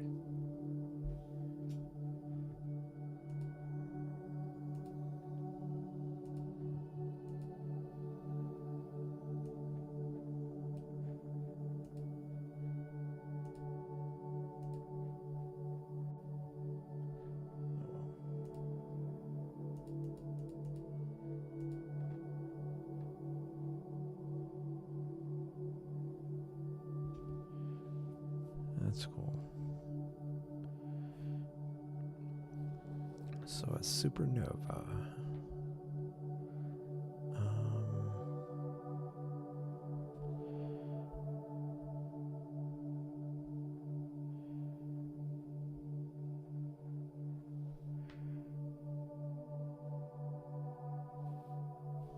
Or maybe it's like there's a couple of faint stars down here. Maybe it's one of them.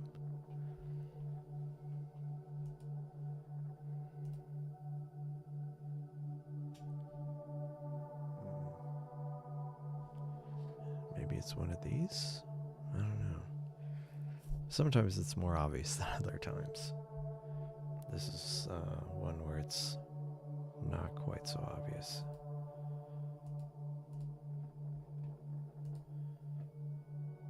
Yeah, maybe it's that bright dot there. Maybe.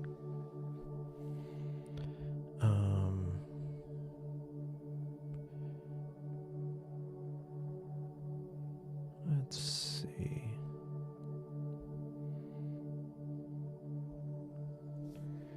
Yeah, I think. Yeah, it's rejecting a lot because there's a lot of clouds.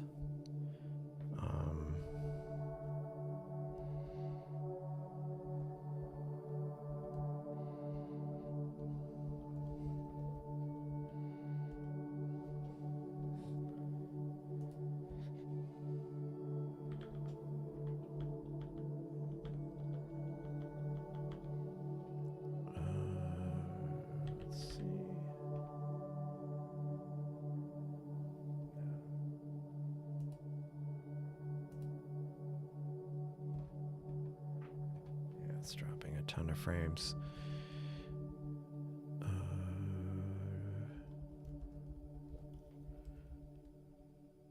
Stacking failed.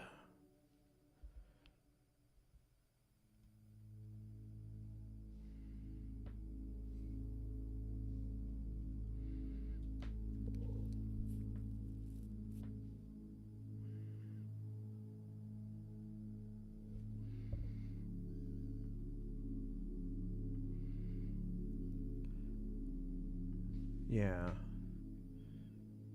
Yeah, maybe. Probably. Got streaks the other way. Yeah, I think I need to, okay.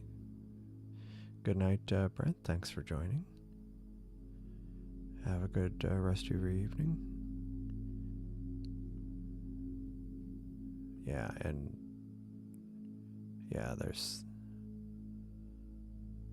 yeah, you can always mix it.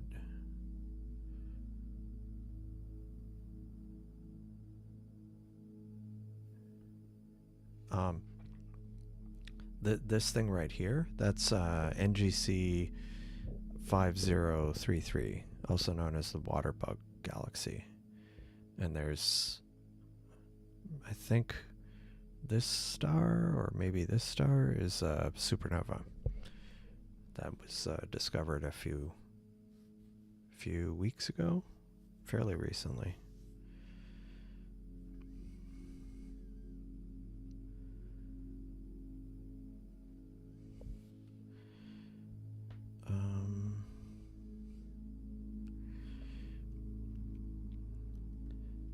And what I might do,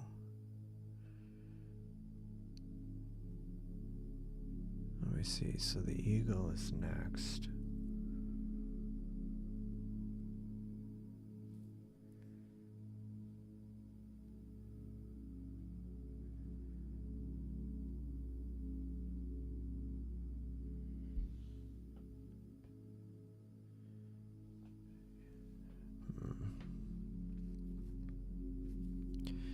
Yeah, so I'll move on to the Eagle.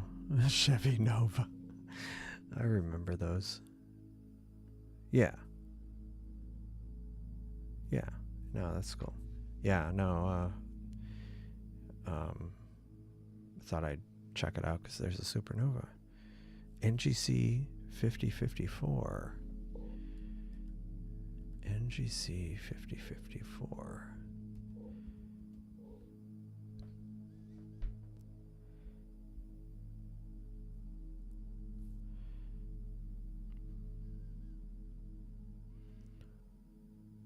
Oh, that's cool.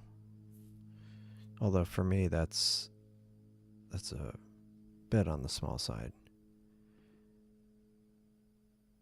Oh yeah. Yeah, it's one of those happy accidents where you're like, you miss. That's happened to me a few times. Like I've gone to the wrong object and then discovered some other things that I hadn't run across before.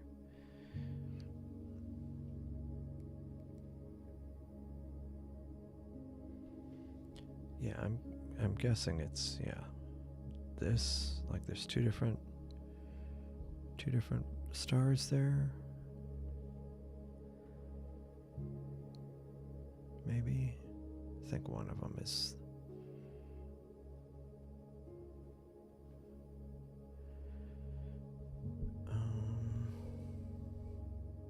oh, the clouds actually have cleared.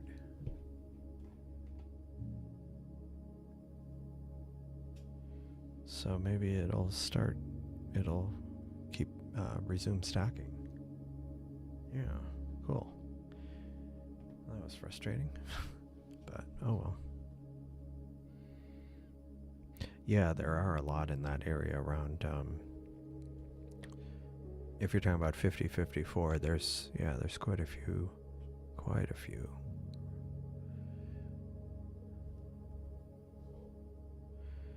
Pretty cool.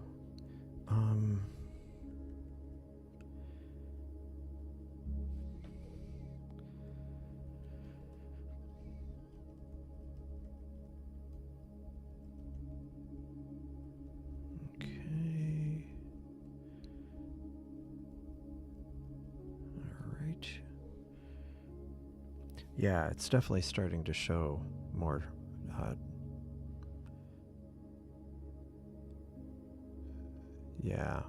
Hoag's object. I think I tried it once, but it's really small. But I think Star Traveler should definitely try it.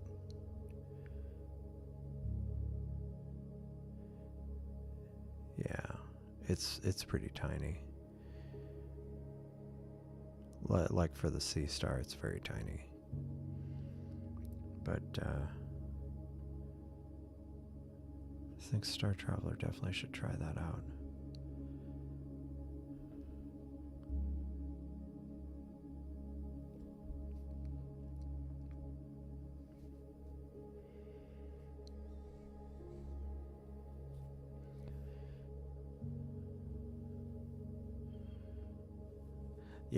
Yeah, with the 9 1/4, that would be pretty awesome.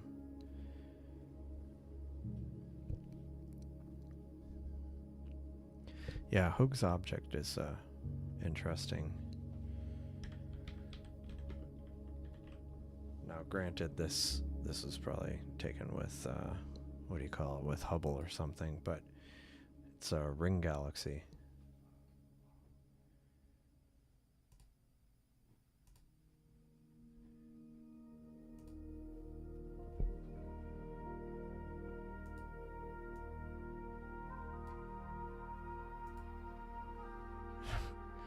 Went to all that trouble just to make it dark. Yeah, it does look wild. It is really, it's a very unusual galaxy. Very, very unusual. But I think definitely worth a try. I mean, I'm not going to try it with. I mean, I tried it once with the Seestar, and it's very small. But I think if you have higher focal length, like yeah, it would be worth checking out.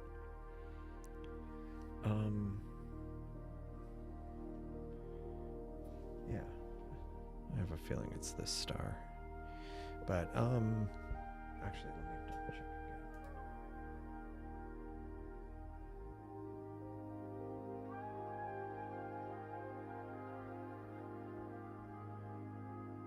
Yeah, it's somewhere in here, but so we're looking at a supernova, but not.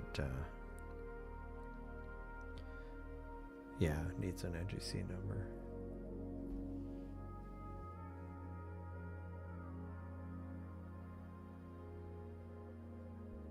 Yeah, it just has a PGC number. Oh, it's not high enough? Because here, like, right now, Hoag's object is 75 degrees above the horizon. And so I would think it would still be pretty high for you. Really?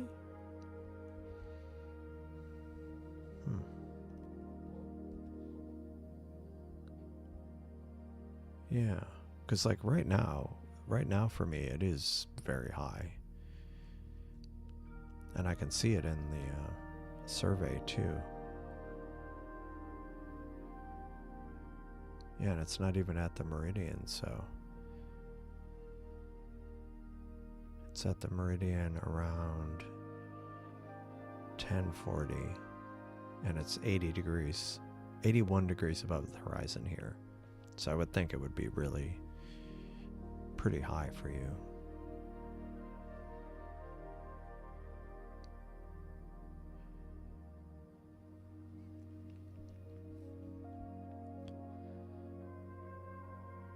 Oh, yeah. Yeah, that's understandable. Those numbers are a mess. Oh, okay. So maybe it's this fuzzy thing in the middle? Actually, let me look in Stellarium in the survey instead of just thinking I'm pointing at it. Water bug.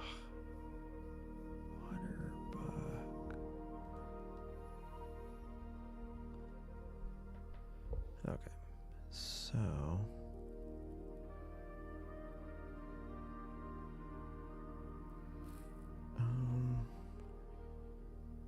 okay, there's the bright star.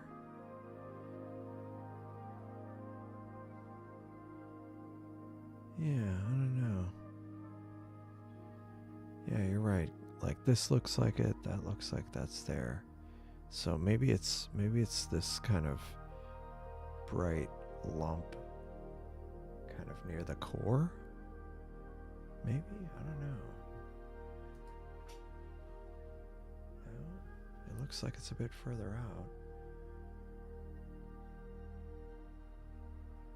No, it's not. It's not further out. Because if you look at this bright star, it's kind of... So yeah, it must be somewhere in there in the middle. Yeah, it is the bright bump right in there, I believe. Yeah, the bump lines up. Yeah, right there. Okay, yeah, thanks for pointing that out, Cosmic Ray. I was pointing it the wrong direction.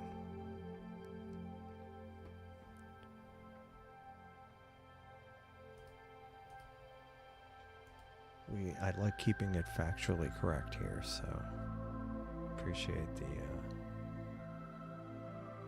pointing that out. Yeah, because I pulled it up lopsided along in a blocky marsh. Oh no.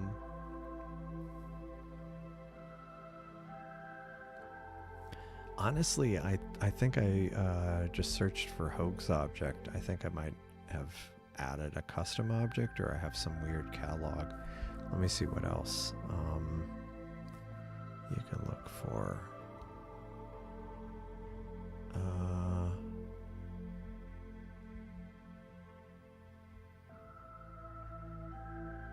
Oh, interesting. Yeah, I mean, I am seeing a difference between looking at it on my laptop screen versus the monitor.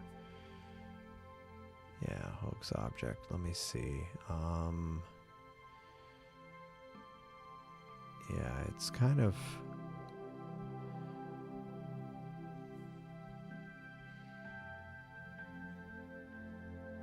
I mean, worst comes to worst, you could always just punch in the coordinates. The right ascension and declination.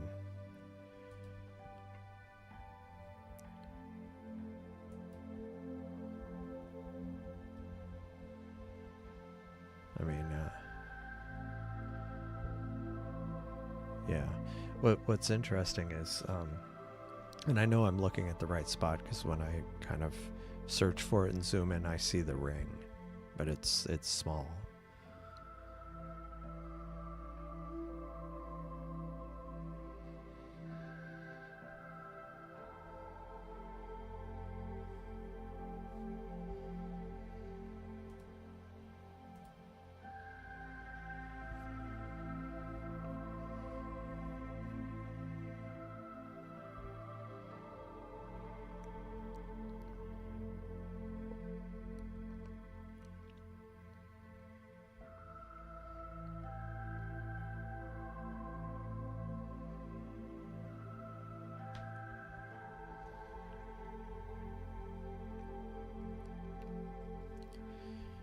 Let's see.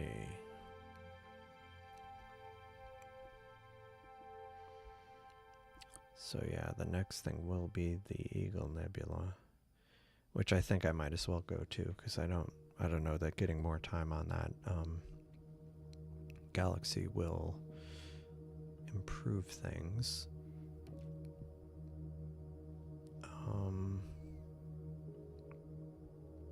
So let me go to the Eagle Nebula.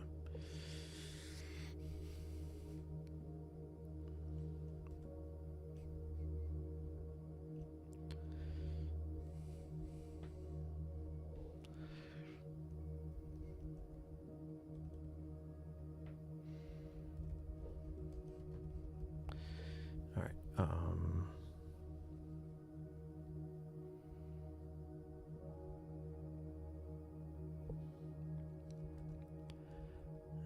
Alrighty.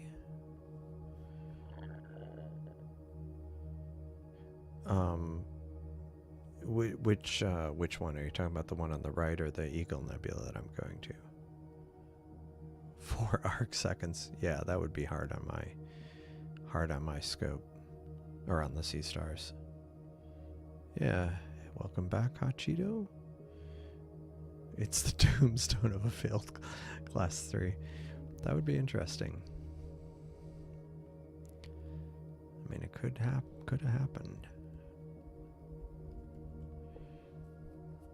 It is Hoag's object is 600 million light years away.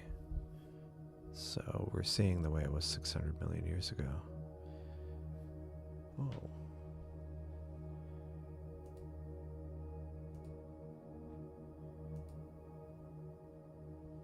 There is something seriously wrong.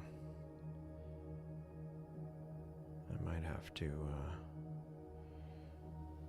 yeah. That's looking pretty weird.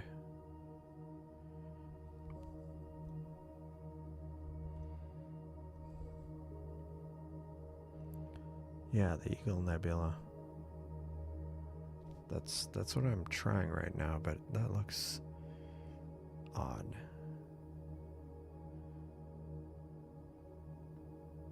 I did not.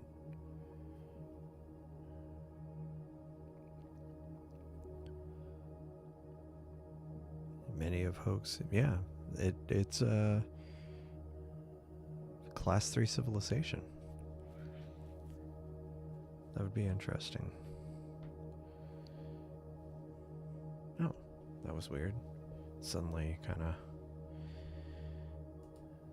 that looks much better.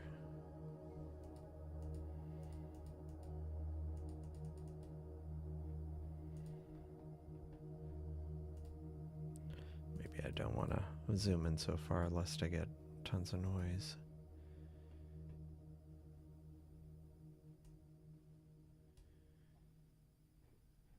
There we go. It's looking good.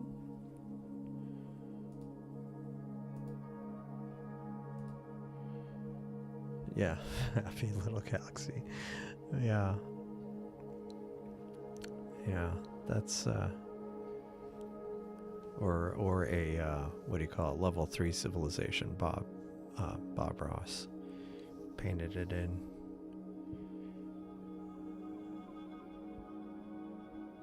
Yeah, I didn't hear.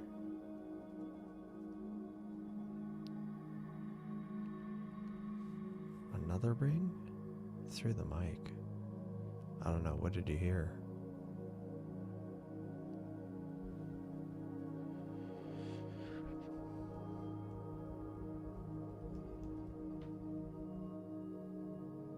Hello, Med Earth. Welcome. Thanks for joining. Yeah. Yeah, Hoax is faint.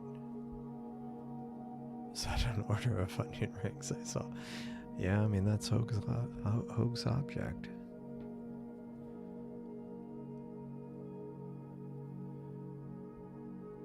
Yeah, that is a weird object.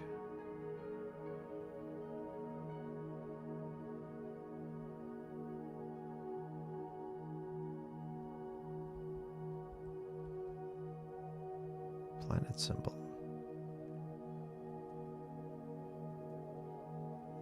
Popeyes. Yeah. Okay, now you're gonna make me hungry again.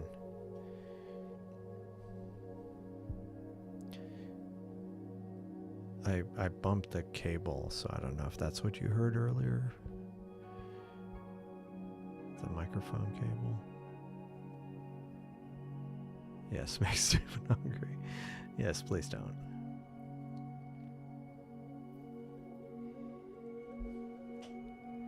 Yeah, so that's turning out nicely.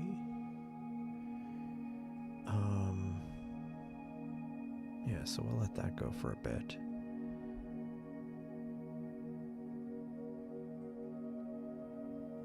Milky Way's big, that could be living out in space.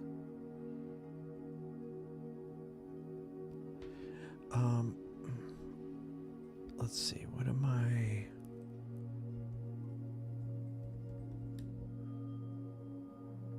Oh, because you see it in front of your face. So we've got the Eagle nebula on the left, and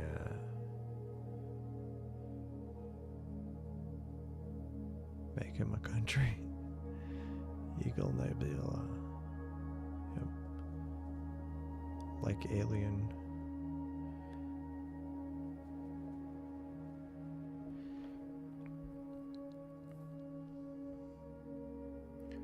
All right. Yes, this is the Eagle Nebula, and if you look in the center, you can see kind of the pillars of creation, the part of the nebula that was dubbed that in the Hubble image. This part right here.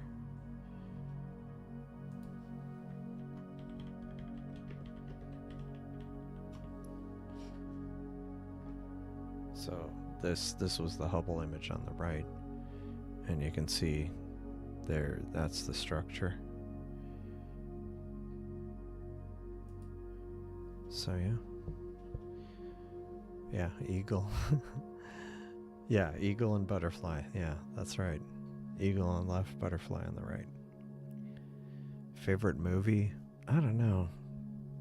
There's a lot of movies I like.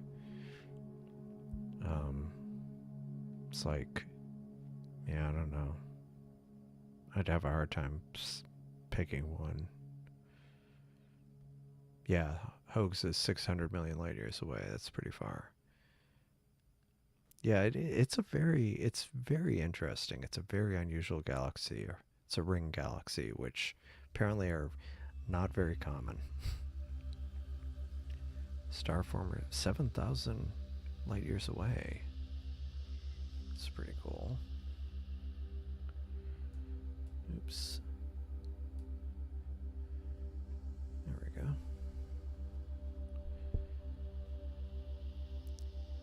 Yeah, that does look like a butterfly. Sometimes the names don't always they don't always look like the name.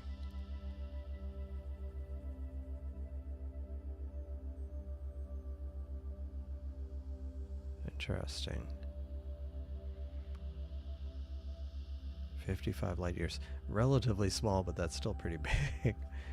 Oh, hello, Mundus. Welcome. Thanks for joining. Doubt I could even see it. If you're talking about Hoag's object, I mean, I was able to pick it up with the Seestar. I mean, it was tiny. Like, I wasn't able to resolve anything, but I could see it wasn't a point. Yeah. I mean, it's going to be small. Because I had tried imaging it with the Seestar from Starfront. Unfortunately, I don't have an easy way of bringing that up on screen, but yeah, it was pretty tiny. Well, that's true. That could be tricky. That could be tricky. I mean, I was able to image it because I used the feature in ALP where it pulls the coordinates out of Stellarium. So I found it in Stellarium and then was able to go to it. May have sent you the image. I might have. I don't know. Yeah. I mean, it takes time, but yeah, this is kind of the central bit of it. And really to get all of it, I'd have to do like a mosaic 16-inch scope. Yeah. But that area around Hoax, there isn't much. It's like PGC galaxies and stuff. Where is Hoax object? I mean, I'm not imaging it, but it was something we were talking about. It's this galaxy, which granted this is taken with Hubble, but it's a ring galaxy, which is kind of interesting.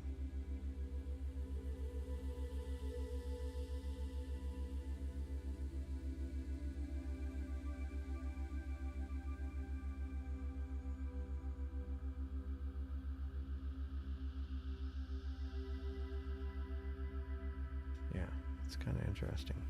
And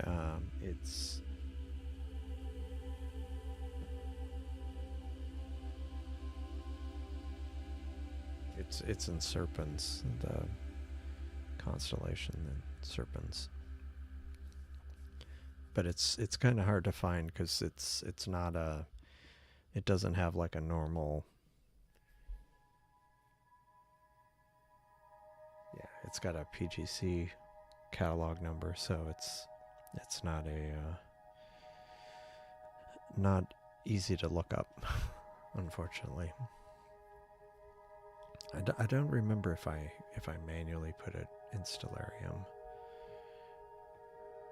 or if it was something I ended up, yeah, or if I downloaded something that added it.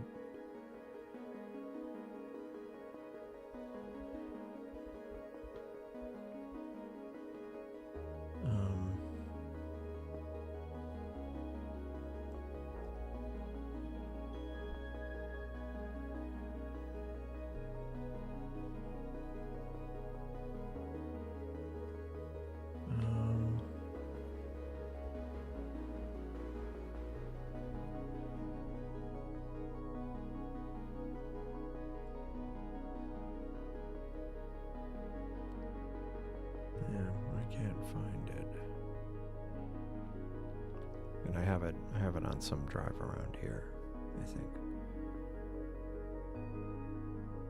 Yeah, it's pretty small.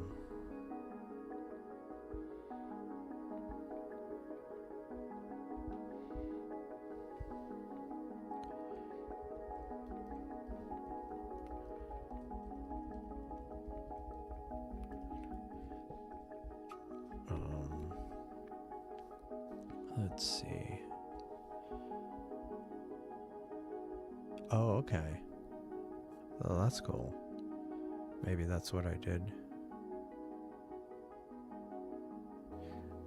The music, it's some kind of license. It was some music I not bought, but anyway, I got the music and I have it in OBS as a background audio track, and there's a few different things in it. It's on a loop. Oh, hello, Dane. Welcome. How's it going? It's been a long time. How are you doing? Oh, yeah. No, thanks. Yeah, I tried to get something pretty kind of appropriate for the stream, and kind of the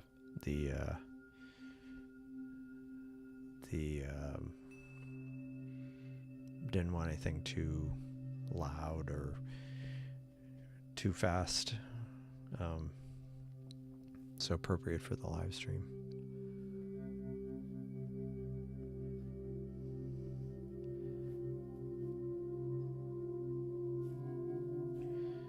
And don't forget to I haven't said it in a while, but don't forget to like the video if you haven't already. It does help the channel and the stream. Yeah, I can't imagine. Yeah, no, that would, have what is it? Something with a big bass drop in it. That would be, yeah, some EDM with a bass drop. No, not today. It would be kind of funny. Not funny. It would be unusual. And at one point I didn't have any kind of background, and I don't know, somewhere along the line I'm like, I need to add something kind of in the background, but subtle, not too loud. And I need to do a test stream, because I've been making some changes, and stop the bubble machine astropoke. That would be interesting. Yeah, that would be interesting. Oh, yeah. Oh. Oh, cool. Yeah, I could see that the fires having issues, causing issues. But yeah, that's cool. Yeah, I know you were doing a lot of renovation and stuff. That's pretty cool. Cool. Yeah. Death metal on an astronomy stream. That would be unusual. But yeah, I deliberately picked, and I try to keep. I try not to touch the microphone, and I try to keep my voice consistent, because I'm trying to be, keep the. I mean, it's at least here it's late, and I'm just trying to imagine if you're listening to it, I don't want to have like big variation in loudness. So it's some of it's conscious, trying to keep it even. And at one point on my old setup, I had watched some YouTube videos, and I got some configuration where I had like limiters and compressors and stuff on the sound to try to keep it from, clipping or getting too, like, even if I said something louder, it wouldn't, have a big spike in on the stream. And I need to go back and I try to recreate some of it, but I need to go through again and try to get that dialed in, because the problem is this microphone really picks up noise, like if I touch it, or even the cord, and so I need to be careful. Pillars of Creation, yeah, it is really interesting, and it was I think I've mentioned this a while back, but this was one of those targets that I wanted to image the Eagle Nebula, but I hadn't connected the dots between the Hubble image from years ago and that. And then the first time I started imaging it from here, so it took me a little bit longer to start getting detail. And I was looking at it and I'm like, wait a second, that looks like that Pillars of Creation. And sure enough, I was like, oh, okay. Because a lot of times, maybe because I was doing visual astronomy for so many years, I kind of, I like the space telescope images, but because the visual experience is very different, I kind of kept them separate in my head. And especially with like the space telescopes, even then, it's so much more capable than the average Seestar or something. So I still kind of keep it separate in my head. And then, yeah. But this is a case where I'm like, oh, cool. Yeah, but it's really fast. It's funny. I've watched a couple of programming live streams, and one of them is like super energetic, like almost too much. And then another one I've watched, it's more like this. It's kind of more mellow, and yeah, it's but it's during the day, and sometimes I'll be like, I like the stream, but then it'll make me a little drowsy. Yeah, no, that's cool. Yeah, I try to keep it even. And like I say, I need to try. I need to get the configuration again to try to keep it even, or to force it to be even. Where even if I like move around too much, or if I like say something too loud, it won't be as loud on stream. Yeah, it's got to be about the most famous astrophoto. The first thing I captured on the Seestar, I think it was the Andromeda galaxy. I think it was M31. And because it's too big to fit in a frame, I just got the core. But I think that was it. Yeah, it was everywhere. Like posters and mouse pads, stuff like that. Accordions to get going. Yeah. What would it, like, maybe it's a, no, I was like dance music as it collects more data, the BPM, beats per minute, increases. So like, yeah, I don't know. Yeah, no, thanks. No, I'm glad you like it. It is cool.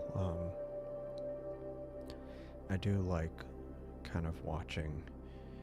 I mean, it takes time, but like in the case of the eagle, it was starting to show detail pretty quickly. But with more time, you start getting more kind of some of the more faint nebulosity, and this is really starting to show a lot more. I mean, this is in my Bortle 9 urban backyard, so the fact I'm able to get anything, I'm happy. Oh wow, nice. Yeah, the crescent. I've got a lot of data on the crescent. I need to do something with it. Nice, 2025. Good. That's cool. Yeah. Hypnotic suggestions. And funny you should mention a channel membership. I need to promote that more. It's like, yeah, like, subscribe, click the affiliate links, and yeah, if you want to become a channel member.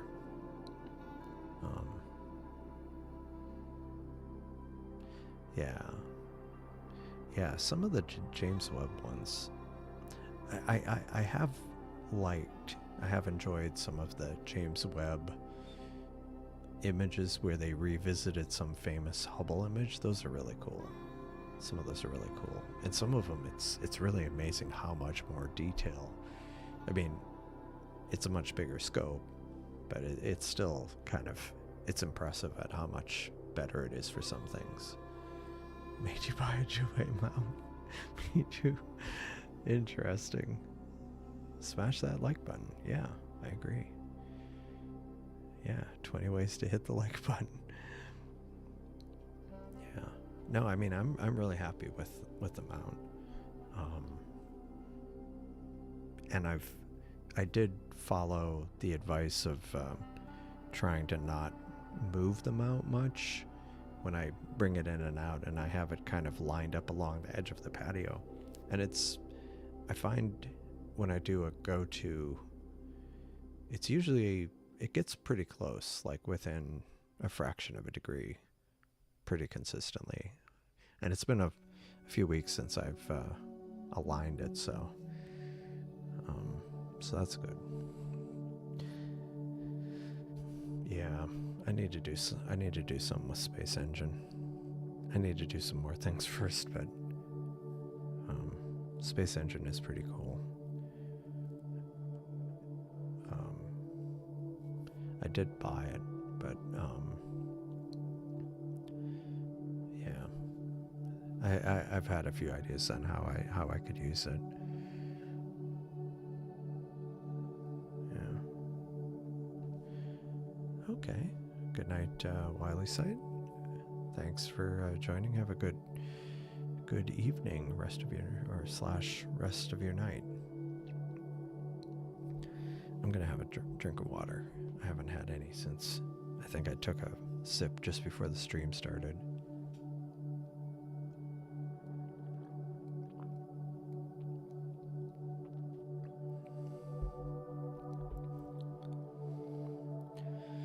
I've got my Star t-shirt on. Let's see.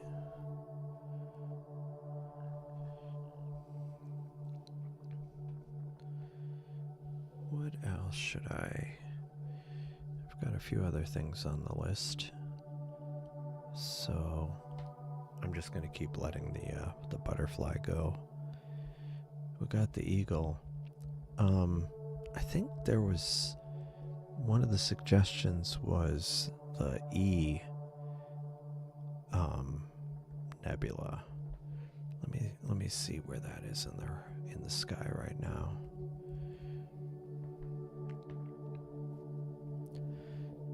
E nebula. It's funny. It's trying to help me, and it auto-completed Eagle Nebula, and I'm like, I'm already looking at the Eagle Nebula. I don't need to do it again. Okay. All right. Okay. So, do I do that? Should I do the E Nebula, or should I try the Seahorse Nebula?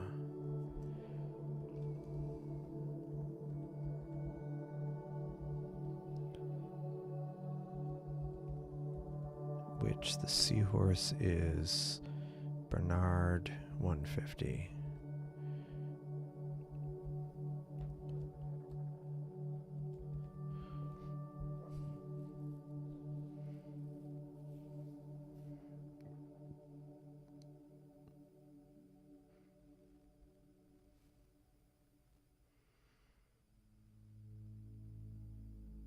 That one's a fainter one, so I'll stick with the letter E. I'll do that next. Okay, so let's go. I'm gonna add that to the schedule real quick, and then I will look at the chat. Okay, so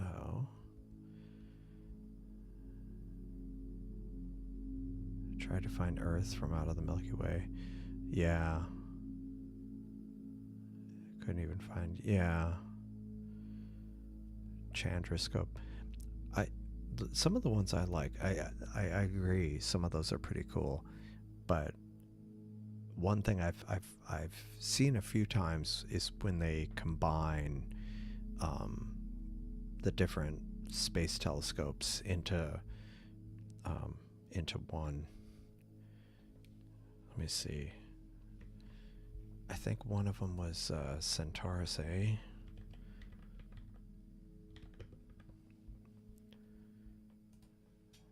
Yeah. This one where it's yeah, X-ray data in blue, visible from ground-based telescope, and orange is submillimeter, so radio, micromillimeter, yeah, millimeter-ish. But I think this one's cool because like Centaurus A is interesting, but you can really see the jets and some of the,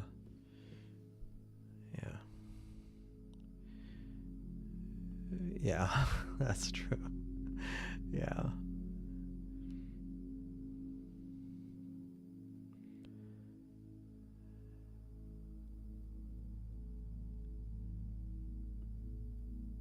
NGC 2 something, okay. It doesn't pay attention. Yeah, I mean, it's funny, I have on one of my other computers, I downloaded a plugin. I was so annoyed by the AI, some of the AI stuff, that it hides it effectively. Because when they first rolled it out, I was like, no. But yeah, I generally don't read it. Just skip over it. And and that's why I don't read it. Because I'm like looking up Centaurus A, and it's like Alpha Centauri A. It's like, no, that's not the same thing. This is why I don't even look at it half the time. I just, that's a big miss on that one. Not even the right. It's like Closest star versus active galaxy. Yeah, totally the same thing. Right, right. So it's narrow band. Yeah, that makes sense. Well, especially every time I skip the AI. Well, thank you. Becoming a Luddite. Yeah. Yeah, no, it's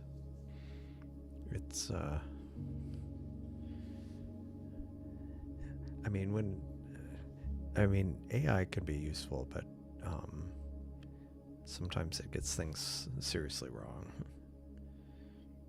Oh yeah, no, it's funny, like, I mean, I've read stuff about, people, students using it, professors using it, everybody's using it.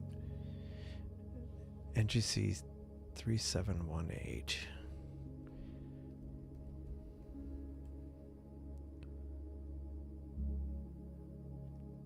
Let me see. That looks a little... No, actually, maybe...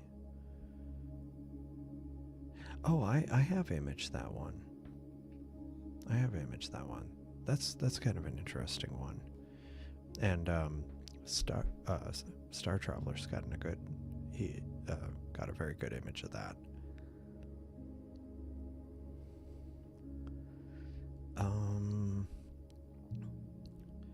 So let me see. How is... I did add the letter E. So I think I'm going to go on to the letter E nebula,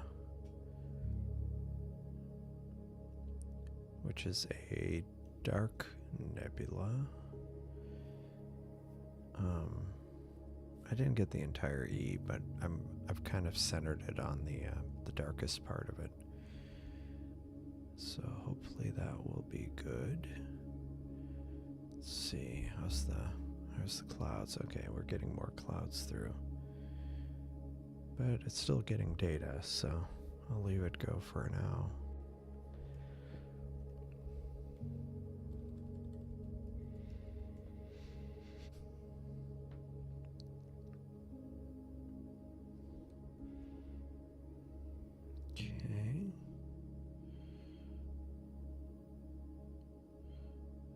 Yeah, without looking, I'm learning the sky.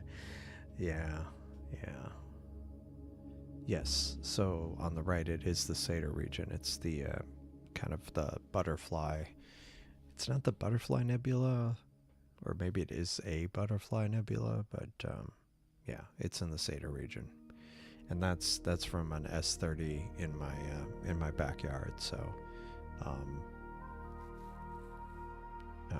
yeah, so heavy light pollution. And the scope on the left is at Starfront.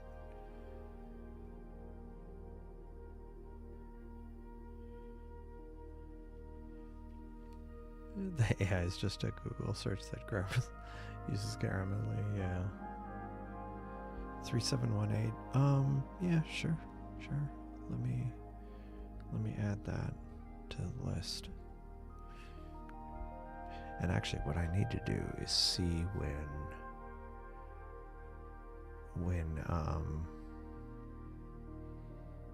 the moon rises.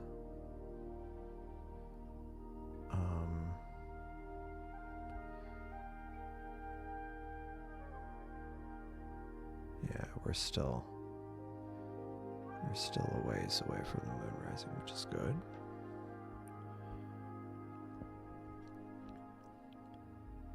Yeah. No, you were right. Good call. What am I looking up?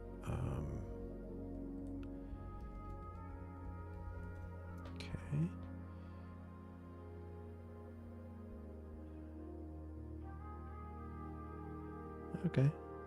All right. Well. Okay, butterfly and crescent. Right.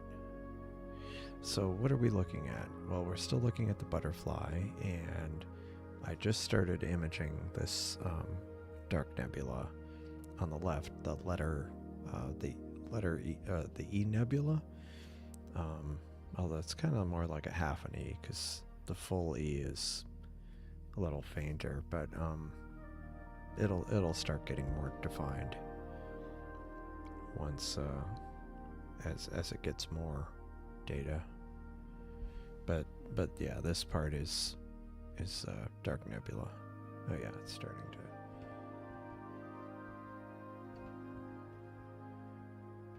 Yeah. Truck door.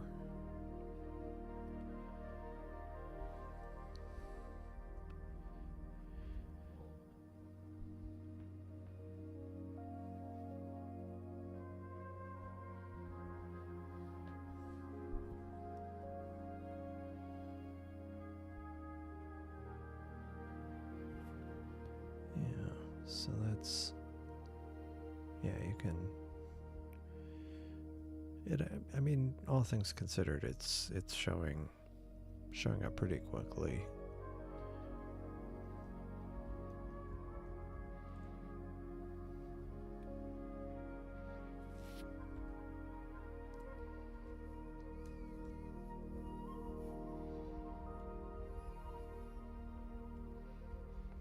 All right.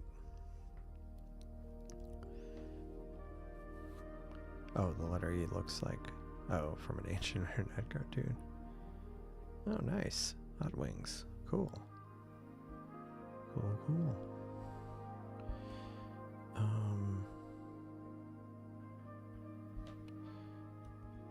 Let's see.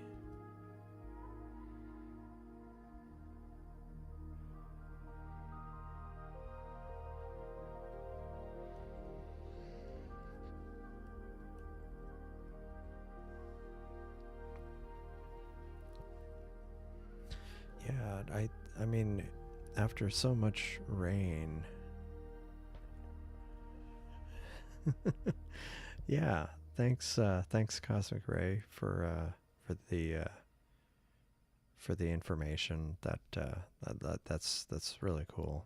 I should be better about looking that up, but yeah, thanks.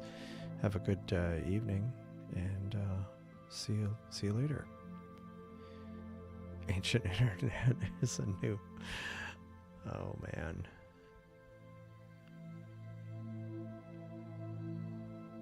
See ya. Yeah. Ancient internet. Oh man. Mysteries of the ancient internet. Yeah, maybe.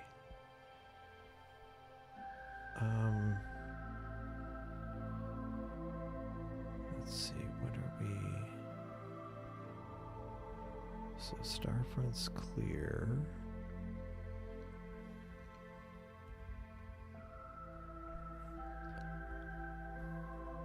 Yeah, there's been waves of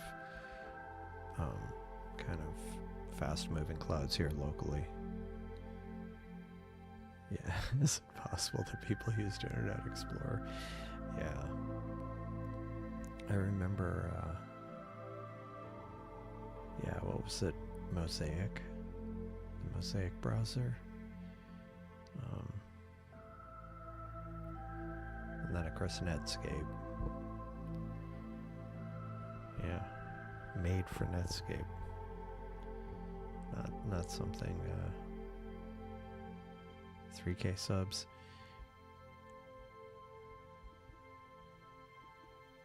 Yeah, I mean, it's slowly increasing. Not slowly, it's been increasing steadily, but yeah. I need to, what would help is if I did more videos, I think.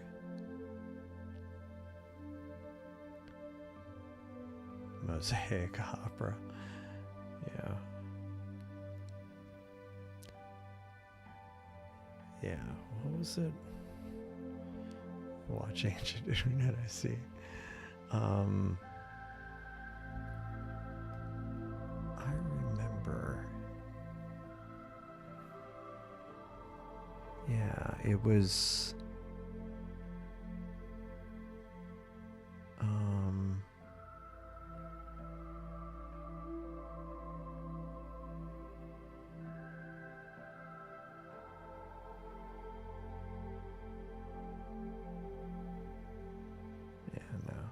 spyglass. I forgot about spyglass.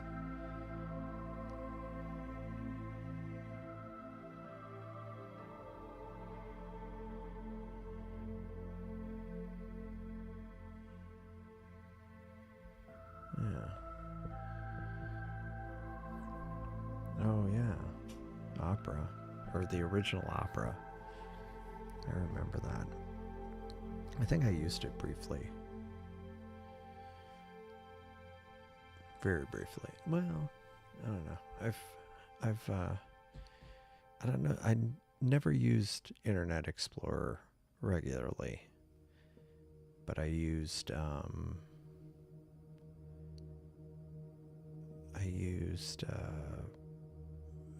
Mozilla. I mean, I used Netscape and Firefox. I've used Firefox on and off for quite a while, and then Chrome and Chrome-based browsers.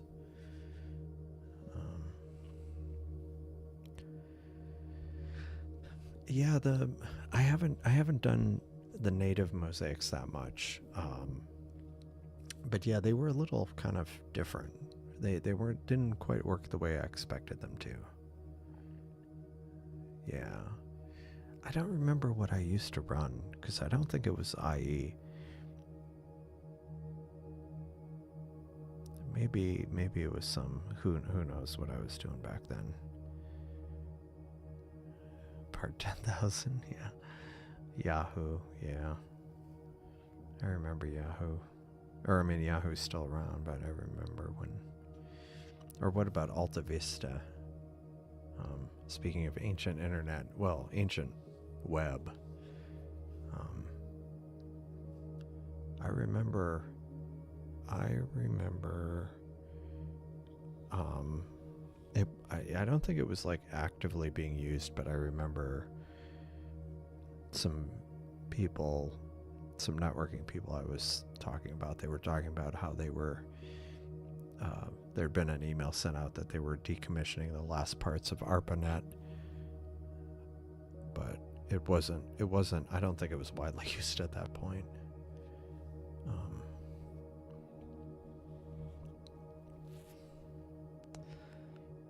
Oh, nice.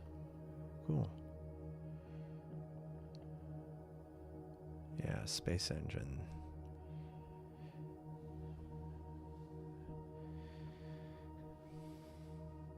Yeah, so you can really start seeing the dark nebulosity here.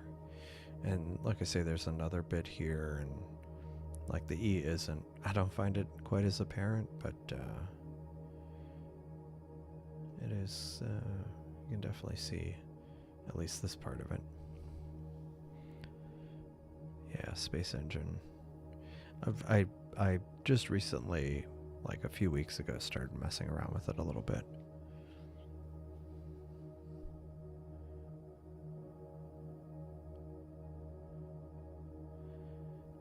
Yeah. Ooh, I need to plug in my laptop. Was it yesterday that I actually forgot to, and then the laptop ran out of battery? I think it was. Trying to avoid a repeat of that.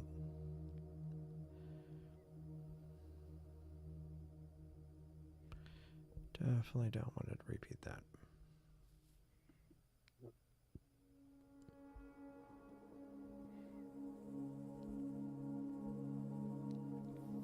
Yeah, I'm definitely not an expert on that, so.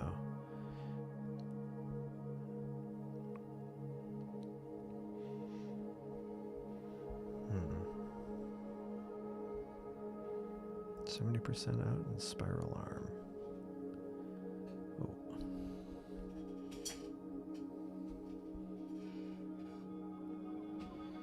I was redoing some stuff in this kind of in the little computer rack I have to the side, and I almost kicked this metal shelf, which would have made a loud noise.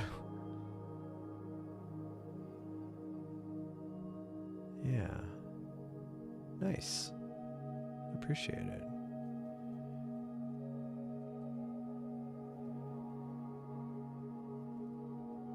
Oh, that's cool. Found the Eagle Nebula. But yeah, I appreciate it, Dane. Oh. Scooby does snacks. What's my favorite astrophoto? I mean, I like the Hubble, or like what object? I mean, I like the Hubble, a lot of the Hubble images. I mean, like the Pillars of Creation one is cool. And that's in the Eagle Nebula. Yeah, it's a great target. Yeah.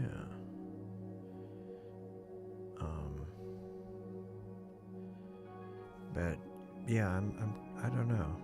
I mean, besides that one, I mean, there's a lot of Hubble images that have come out. I mean, it's not an optical thing, but I think that first radio image of a black hole I thought was pretty cool. I mean, that's a fairly recent one. I mean, recent years. That one was a neat one. Just conceptually, it was cool. The first kind of imaging, more direct. I mean, not direct, not of the black hole itself, but kind of the surrounding environment. That was neat. Yeah, that's fair. That's fair. I mean, you've got some good images, so anything that works out, that makes... Yeah. Need to find Betelgeuse. The deep field. That is a cool one. And there's been a few variations on that, but yeah, the original deep field and some of the follow-on ones are pretty awesome. With the like all the different galaxies.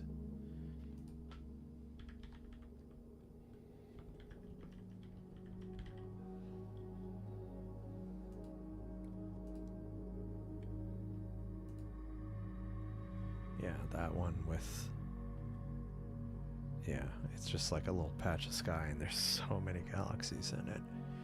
That one's cool. It's like, yeah.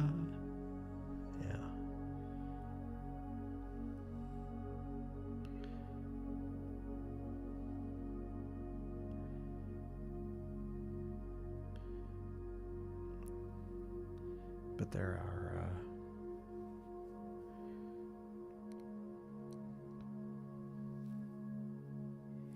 But yeah, the Hubble Deep Field, that's a good one. That's a very good one. I do like that one a lot.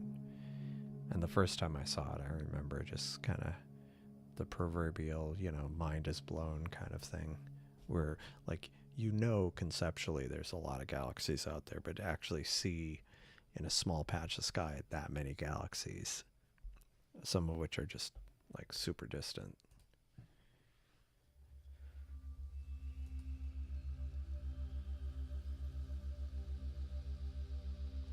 .6 arc minutes.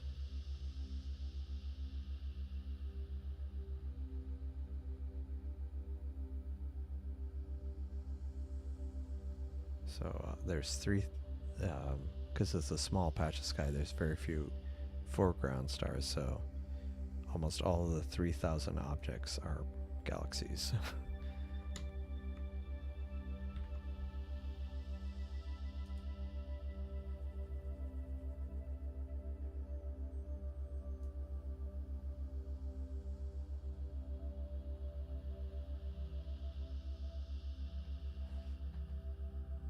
That's cool. They did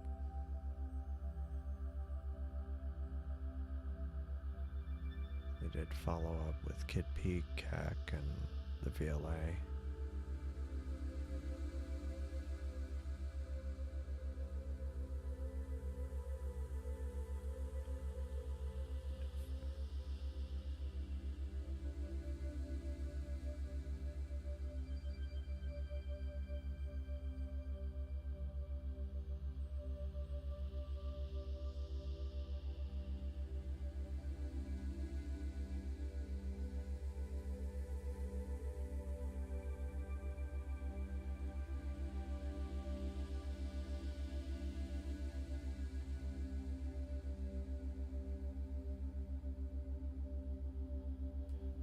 that's really cool. Sorry, I was getting distracted. Yeah, exactly. Yeah, it was. Yeah, the first time I saw it, it was just amazing. Yeah, yeah, it's really, it was really cool. Um, just seeing so many galaxies in one shot.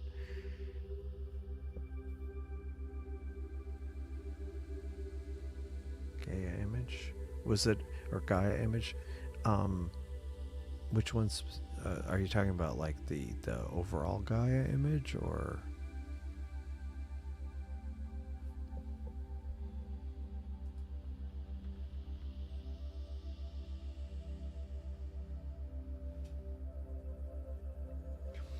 Okay.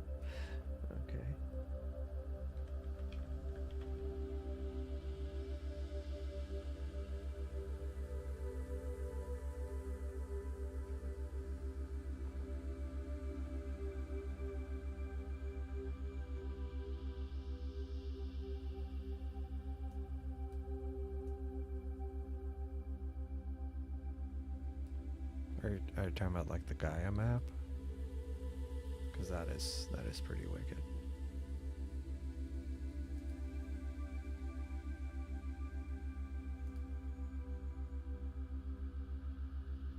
So many stars.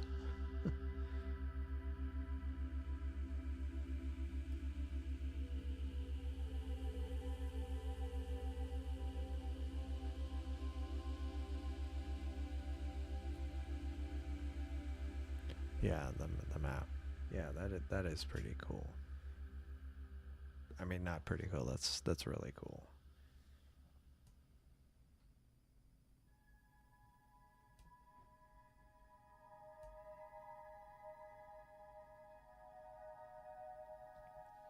Yeah, the level of detail.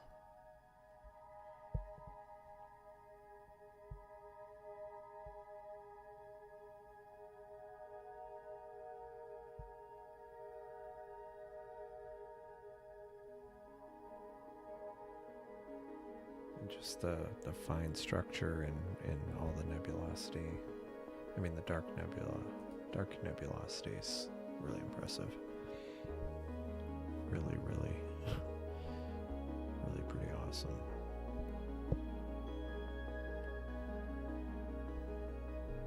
Yeah, that's a great one.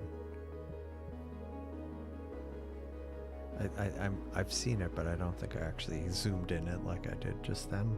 But I'm sure like the full one is really really amazing. That is cool.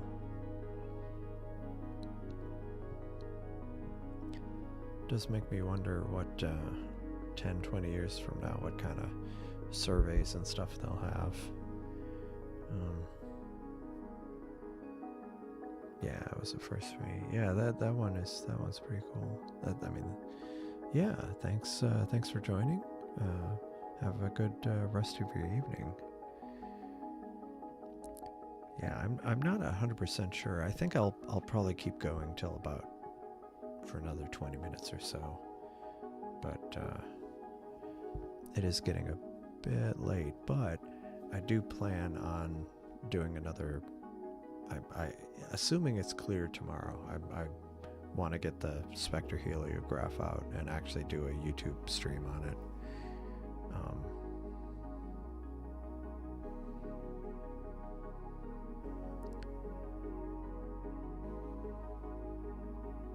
Yeah. Oh. I think. Oh, interesting.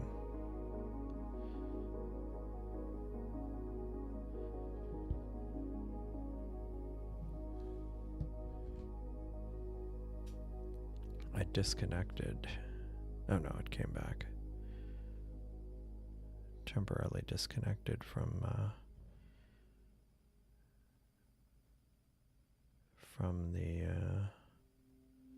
never mind.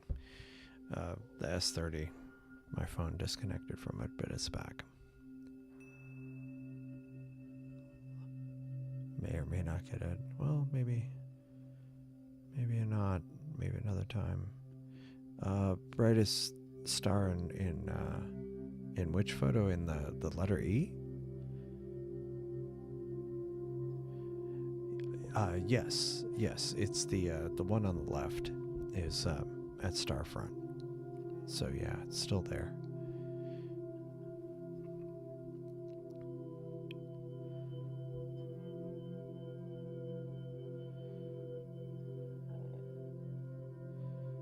The brightest star. Oh, the letter E. No, it's some star. Let me look it up.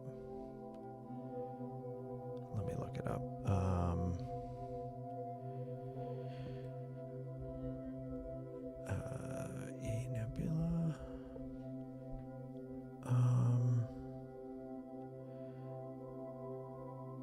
Yeah, it's not. Doesn't look like it's any particularly.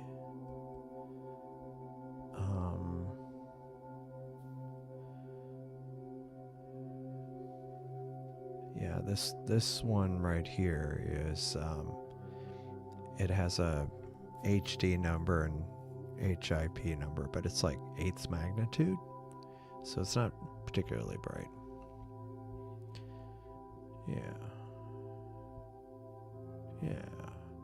Yeah. So I mean, it's been it's been a bit tough at Starfront recently.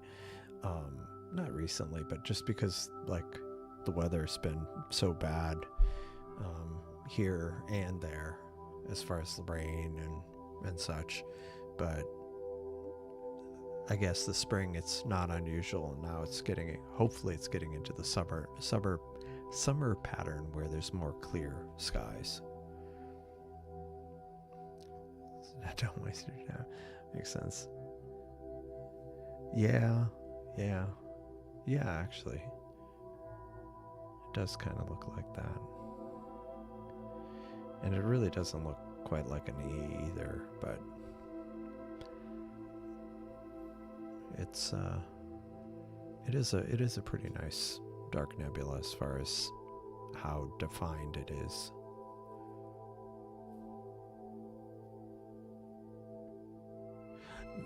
No, these are all I think these are all stars in this field of view.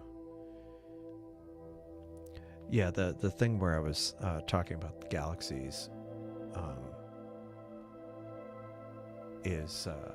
was this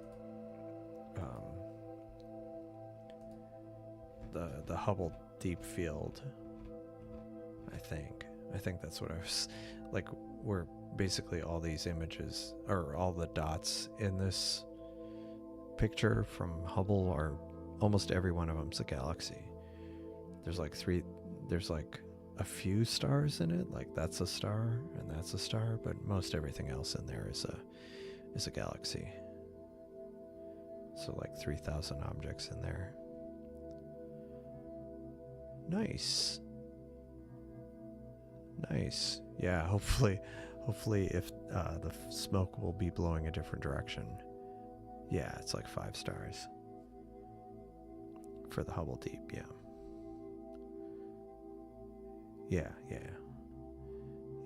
I mean, there are images. I was bouncing back and forth between things, so yeah.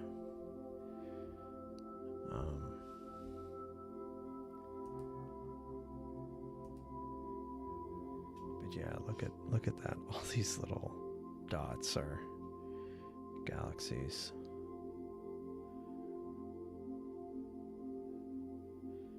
It's really cool.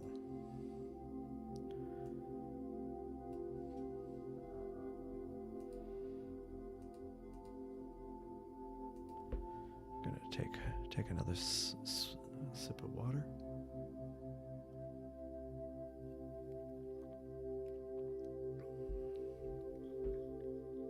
Oh yeah.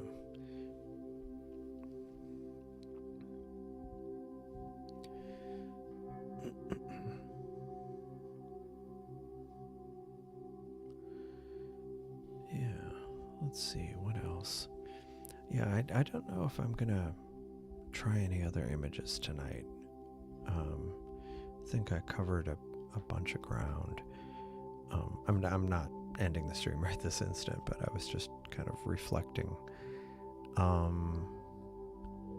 Tomorrow, let me see what the prognosis is. It looks okay here tomorrow. Like maybe some scattered clouds here. And at Starfront, it looks reasonable in the evening. Maybe around 1 in the morning, some clouds possibly, or 2 in the morning. But otherwise, as of right now, it looks like it'll be good tomorrow evening. Saturday, not as much. Sunday, it looks pretty good. And actually, it looks like there might be several other nights over the next week at Starfront where it'll be clear. So that's good. I won't necessarily do a live stream on every night because that ends up being a bit tough. And here it looks like it's actually going to be great. It looks like it'll be good tomorrow night and great Saturday night here. So I might do Friday and Saturday live stream. So we'll see. We'll see. I might have to take a break. Maybe I'll take a break. If I do a solar stream during the day tomorrow, I'll have to see. I might take a break from Friday night and then do a Saturday night one, but we'll see. But the conditions, I'm trying to take advantage of the conditions since we've had so much cloudy weather. Yeah, cool. All right.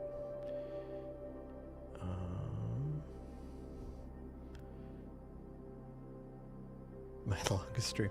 Yeah, I've had a few that were over 6 hours.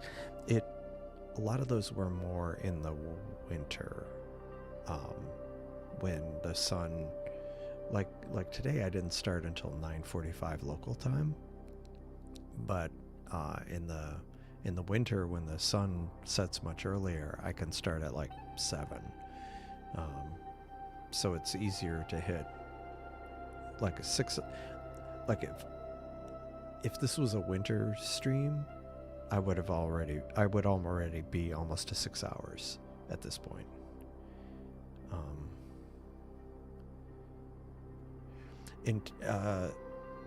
In this part of Texas, no. Well, yeah, not so much here down by the Gulf, but up north, definitely. There was some fire smoke up there. I'm pretty sure. But not so much down here.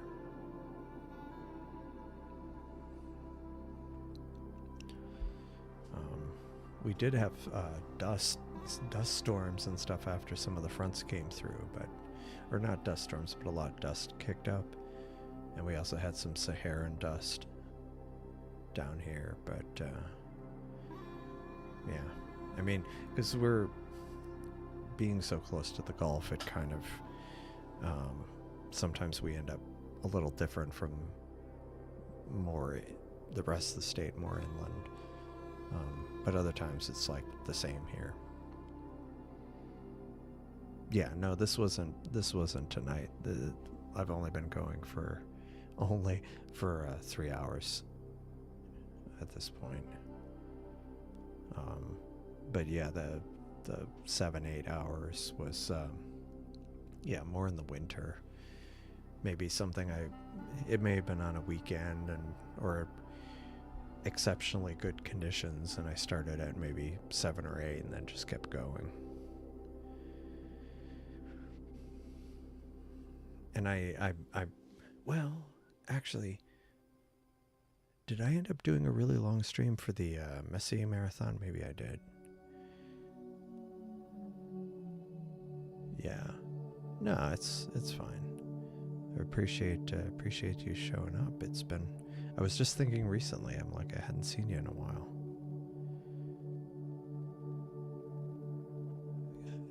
Get a 14 hours. Well, see, I don't want to do more than a 12-hour stream, because over 14 hours,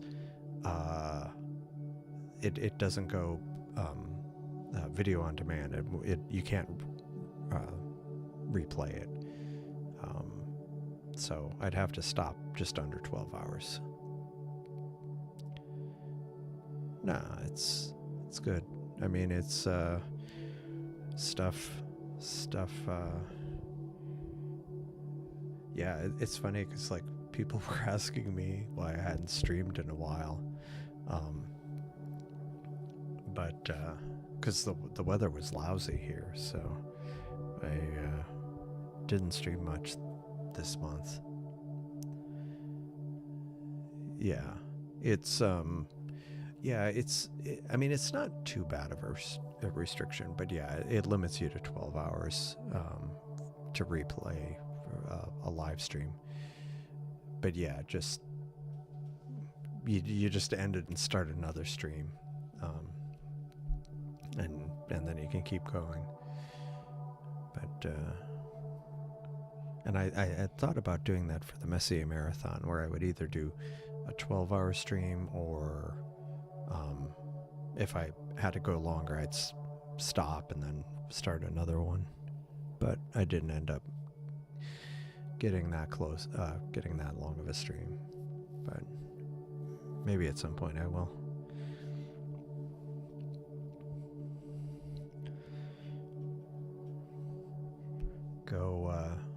Go somewhere very far north in the winter and have like a, where there's a very short day, like a very long night in the winter, and try to have a more than 12-hour live stream from like Iceland or something.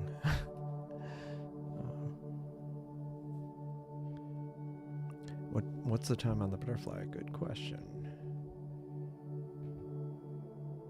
So, a bit over an hour of data, or 75 minutes of actual data. It's been running for hour 45.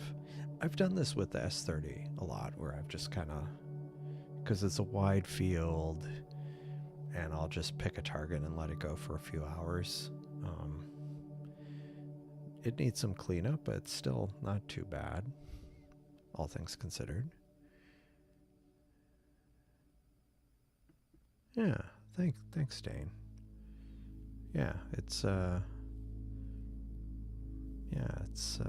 appreciated, and it's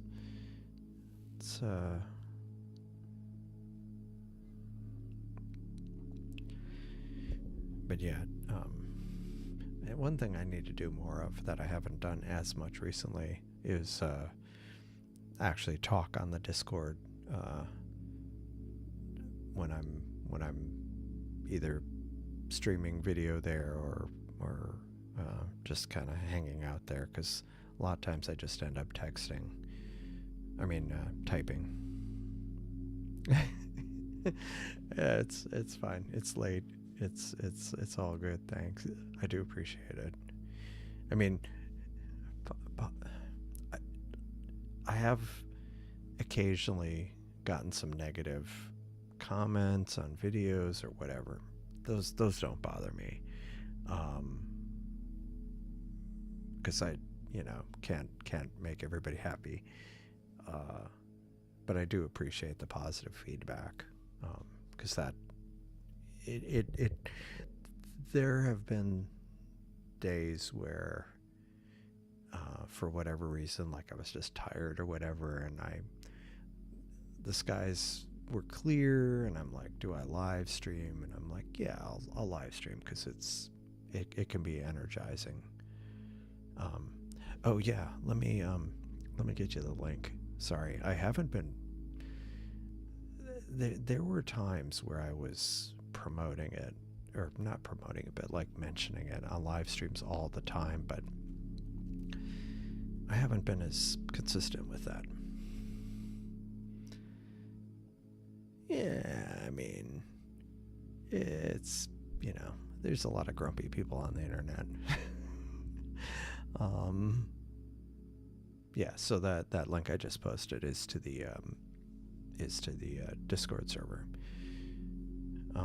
And yeah, it's like, we talk about astronomy. You can share photos, ask questions. I've said this before. I've gotten a lot of good advice on things. So I really appreciate.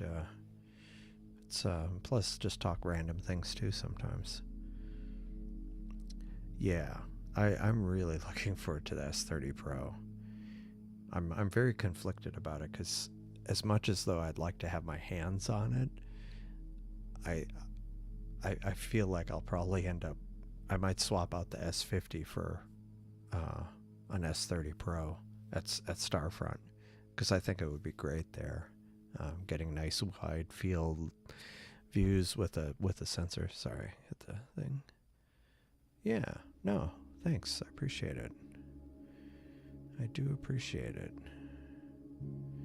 Yeah, I mean, some nights are like that. Yeah, nah, it's fine. Yeah, definitely jerk. Yeah, no, I've been called some things. I have stories, but no, there was an incident many years ago, several jobs ago, and I wasn't being particularly difficult, but the funny thing is I was staying like super calm, and that just was ticking off somebody else, a particular person, more and more. And I mean, I wasn't trying to. I was just trying to. I figured I didn't want to escalate the situation, so I just kept calm, and I think that made him just more angry. It was kind of, I mean, in retrospect, it was kind of funny. Yeah. Yeah, no, I don't. But yeah, it was pretty funny. Like I was doing kind of like how I am. I mean, I don't always talk in real life like this. Although my mother accused me of talking in a monotone when I was younger, but yeah, I can be animated about stuff, but it was funny because like I was trying to, keep calm, don't escalate, and the person just got more and more agitated, because I wasn't giving them the answer they wanted, I guess, for some stuff at work, and it was pretty funny. I mean, not funny for them. And the other thing that was funny about it is after the person like left, and because people have heard this like from several aisles away on the floor, and people came up to me afterwards like, what was that about? Like, why was the person so angry? And why was it directed at me? Because I guess it just, I typically wasn't the person who would produce that kind of reaction from others, so I'm just like, but yeah, it was pretty funny. I mean, not funny. It wasn't funny, but it was interesting how it all went down. Yeah, there's some other stuff about that story but maybe not for a live stream. Yeah, blow it up. Yeah, thanks. Yeah, it's very relaxing. Yeah, it wasn't funny for them. No, not at all. Yeah, the whole story is there's more to it, and it's got some. I mean, I could come across calm, but I could still be a little subversive at times.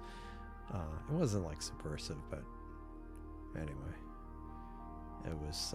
I'm just like, but I did feel good afterwards when people were coming up to me like, what was that about? Like we heard we heard them from the other end of the floor.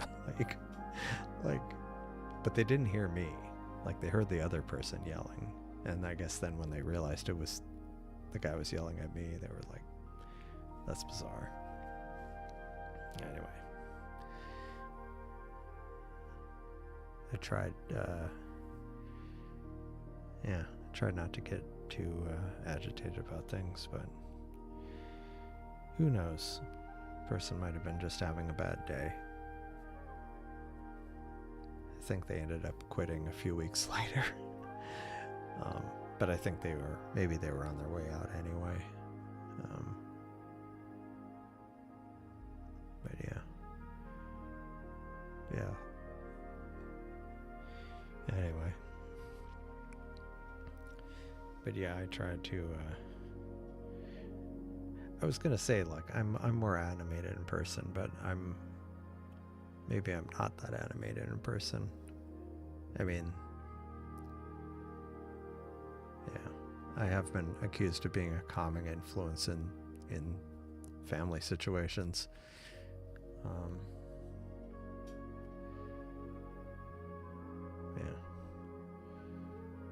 Anyway. Yeah, the one thing I've not to go off on a tangent, but I never took any psychology classes in college, and I had thought it would be, I should have, so I would know, or not know, but maybe think about things differently, or maybe more quickly. Because I worked at places where I worked with the same people for years, and then you kind of pick up on their behavior. Anyway, I'm going off on a tangent. Yeah. I mean, my first job in college was working on a help desk, a computer help desk, and I actually enjoyed it. I mean, it wasn't, I guess it could be stressful for some people, but it was fine. And it was at the university, so it wasn't like a company, at a company. And, I mean, for like the public, at like Microsoft support for people calling them, but and I mean, I guess just kind of some of I did consulting and stuff where you're having to deal with clients.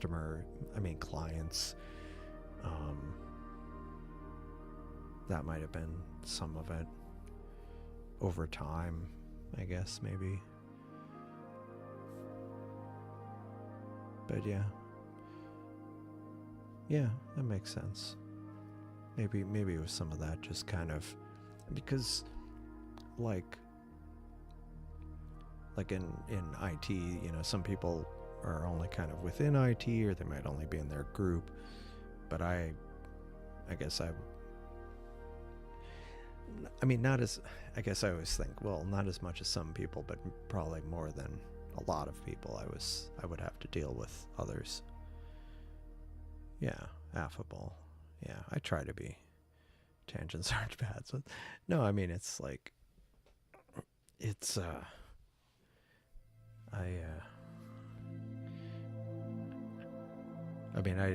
I am known for going on tangents in day-to-day life, but I remember in college, like a lot of stream of consciousness kind of discussions with people.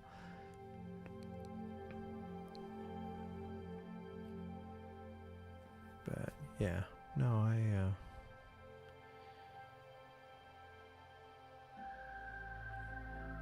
I'm just pausing because I'm thinking of a bunch of different things, but yeah, I try to, and it's funny because like I've generally been, I've generally been I mean, when I was younger, I still consider myself more introverted in the sense that in my natural state, I can just be by myself, don't have to talk, just kind of working on whatever I'm working on. But over time, I've been,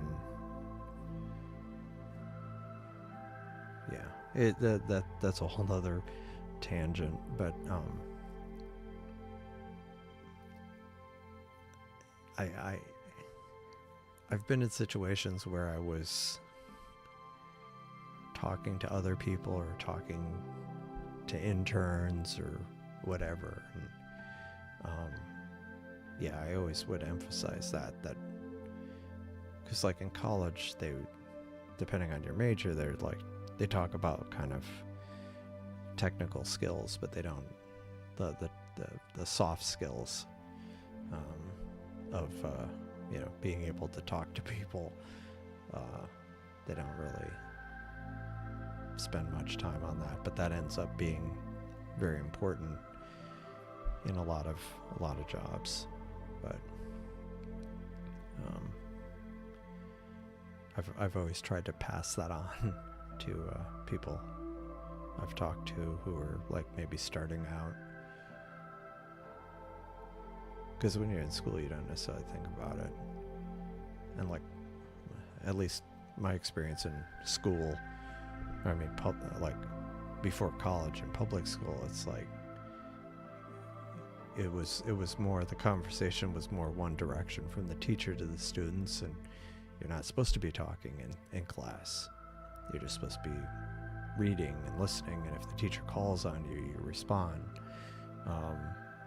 So that really wasn't important for school, being able to like, I mean, you have your friends, but it's not like you just have to talk to other people who aren't your friends to work with them on a project. Like that wasn't a big thing, at least when I was in school. And college, we had one class that was like team programming. My classmates might remember this differently, but I remember being on a small team of people and the others were busy with other classes, and so I ended up doing most of the project myself, because I'm like, I don't want to get a B on this, I'm going to get an A on this, so which sounds like a lot of things I've done over the years. Yeah, no, I agree. Yeah, we're fundamentally, and not every, I mean, sometimes I wonder how much of it is, like people haven't been in the right situations to develop it. I mean, to be more, anyway.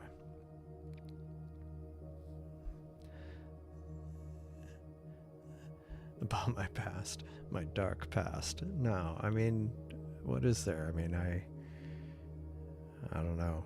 Depends on what you mean by that. I mean,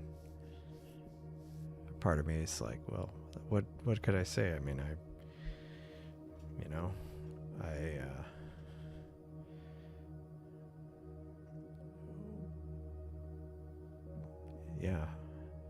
I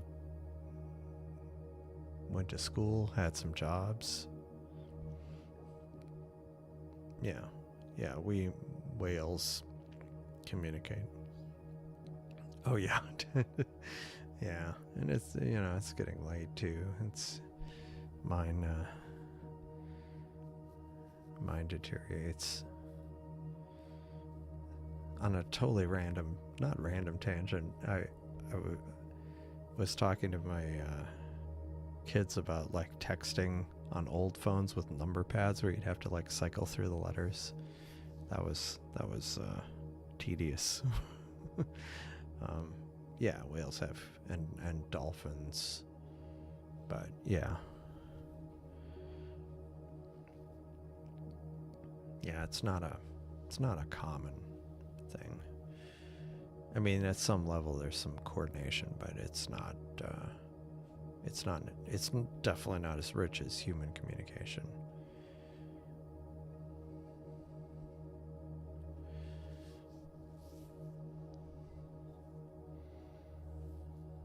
Yeah, texting on the old phones, like on flip phones or even older, kind of pushing through the numbers.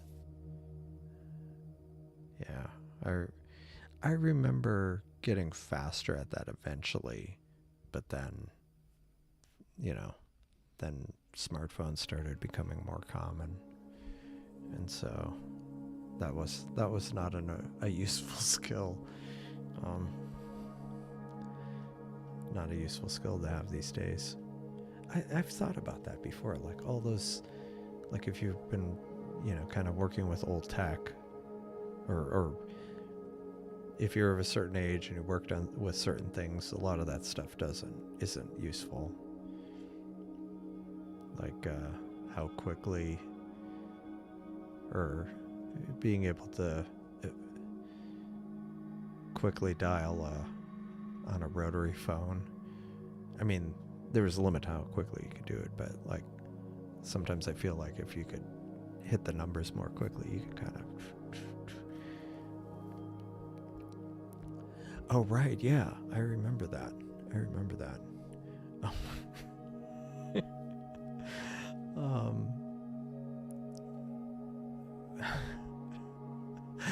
don't know if I should even mention this. I'll mention it.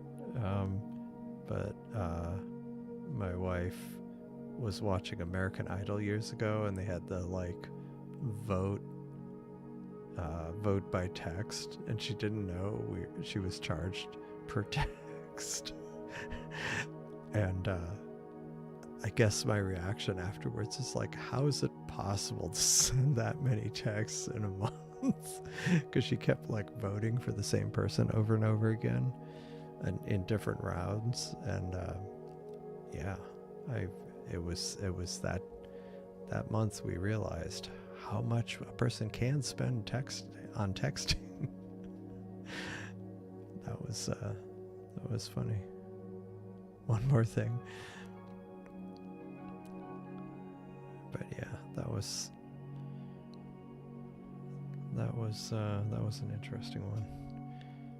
Yeah. Yeah, American Idol. It was pretty sure it was American Idol. Like early 2000s. Yeah, that was pretty funny. Yeah, long distance minutes. Yeah, I remember the first time I had a plan where it's like every phone number in the US, you don't have to pay long distance. Like, what a concept. This is amazing. Oh yeah, no, it was 3310. Which one was that one? Oh yeah, the Nokia. Yeah, I remember those. We had, of course, I think it was a different one here, because GSM wasn't common here. Like there were some carriers that had GSM, and even then we had our own frequencies. Like CDMA was a lot of them. So we'd have the same phone that the rest of the world would have, except it would have a slightly different number, because it would have American frequencies. Yeah. Oh yeah. I mean, I remember Houston always had a pretty big free call area in the landline era, but I remember some people who lived in outlying areas where they had to pay. Yeah, Nokia. Oh yeah, they were. Yeah, I had a bunch of Nokias. I think the last Nokia I had was 2006, and that was a good phone. It was a smartphone, but it was not any. It was Nokia's own thing, and it was this interesting little flip phone. It was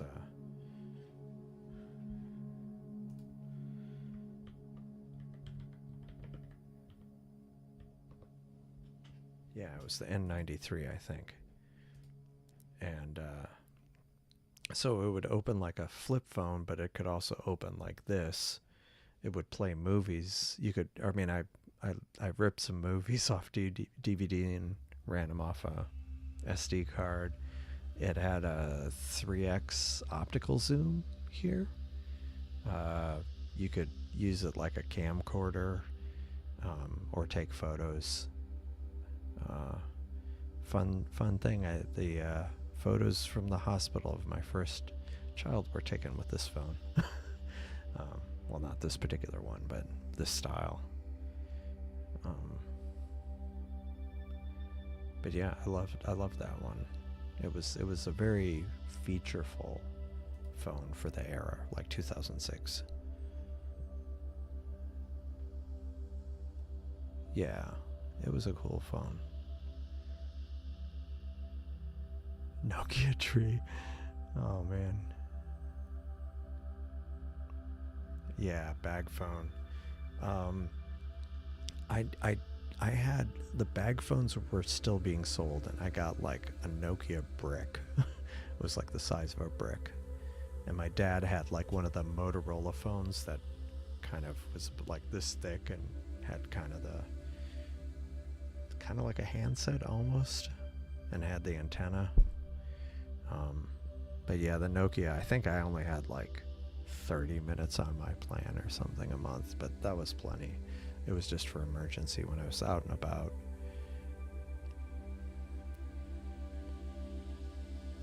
Yeah. 1800. Wow. Phones have gotten so much more expensive. Those flexible screens are kind of intriguing. It would be neat if they kind of would get the technology where it was like really reliable. Okay, so the letter E is done. Anyone uses Nokia? I mean, they're still around, I think, or maybe not. I don't know. Maybe I will.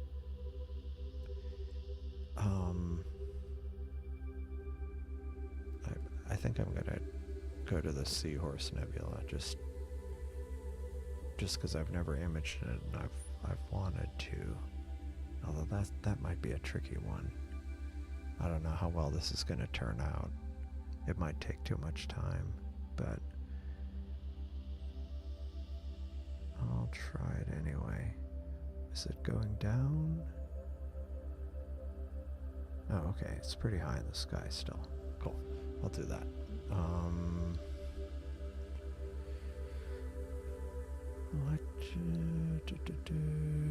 Let's see. Oh, wait a second. Oh, it's yeah,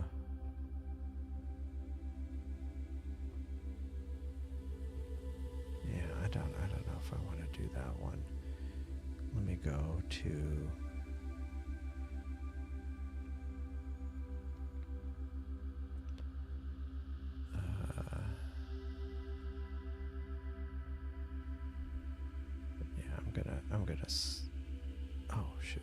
I'm gonna skip that one.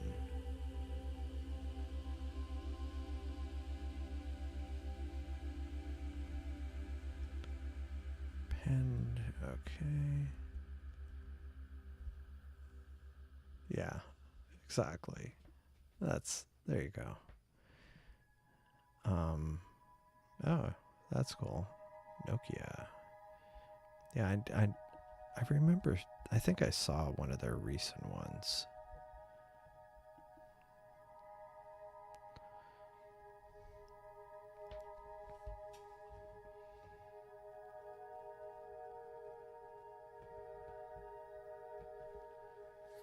Yeah, the butterfly's still chugging along.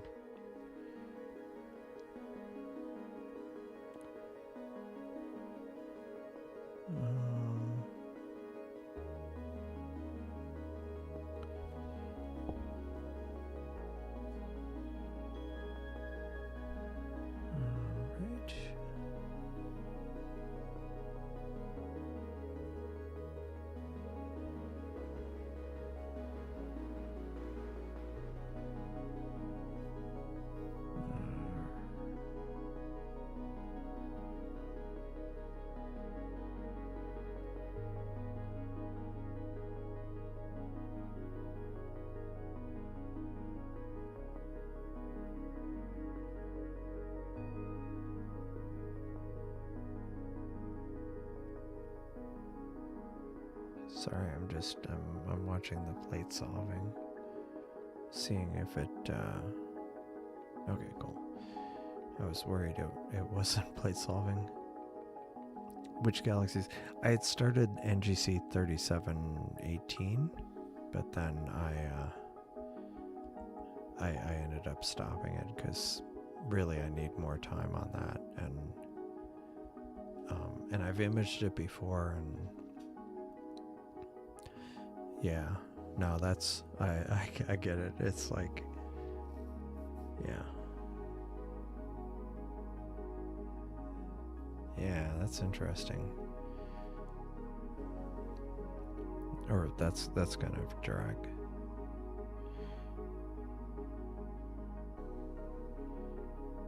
Yeah, here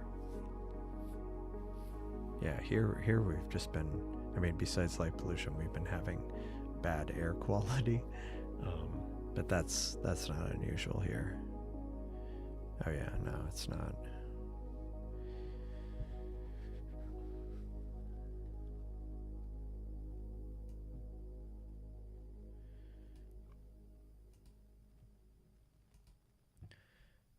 So, yeah, it is. And yeah, you got a pretty good image of that one too.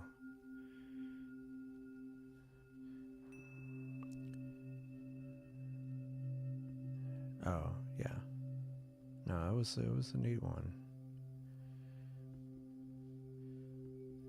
So we'll see how this one I might end up letting it run for quite a while, because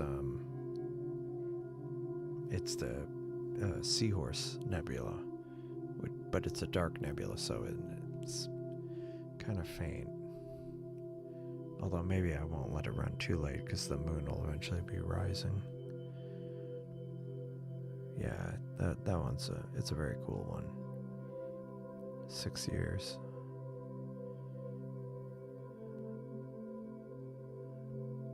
Yeah. Well, that's kind of a drag.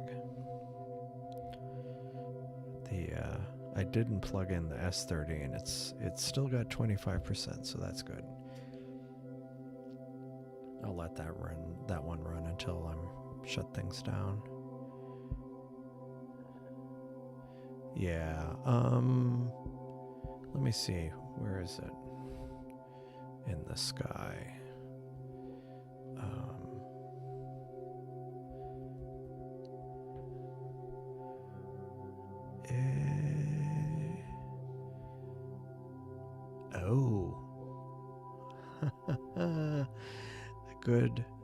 Good catch. No?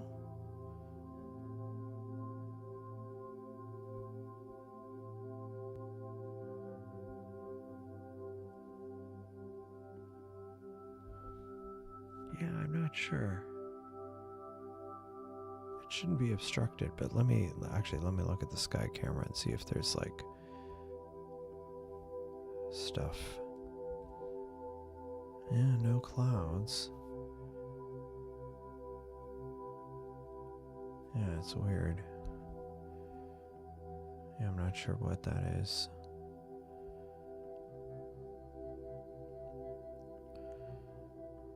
Yeah.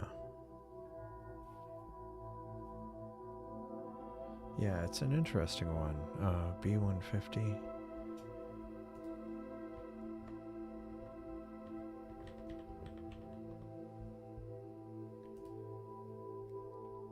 Like, I'm not going to get that tonight, but if I image it enough, I might get this. Although I think I might have to do a mosaic to get the whole thing, but it's a cool one. And I had run across that a long time ago, and I had never imaged it, so this is the first time.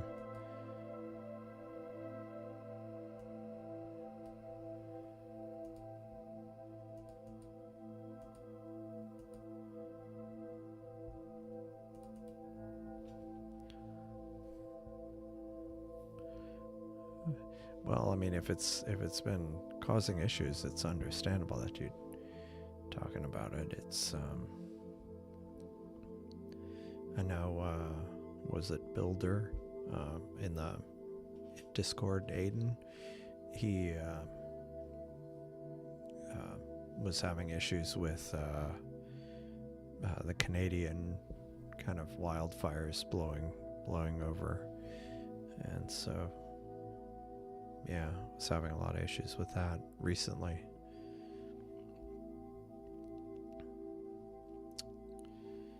But for whatever reason here, not for whatever reason, I guess because generally the prevailing winds are coming off the Gulf, and so stuff that's coming from inland doesn't, I mean, it'll make it here, but a lot of times it won't, because the prevailing winds are going inland. Of course, that can be problematic for other things. Yeah. I think he just ended up not imaging some nights, because it was like the data ended up being kind of not great.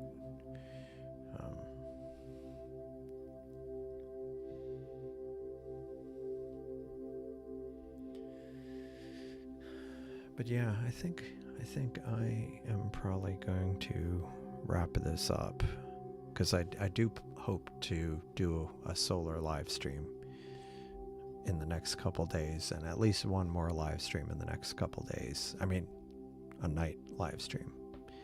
And so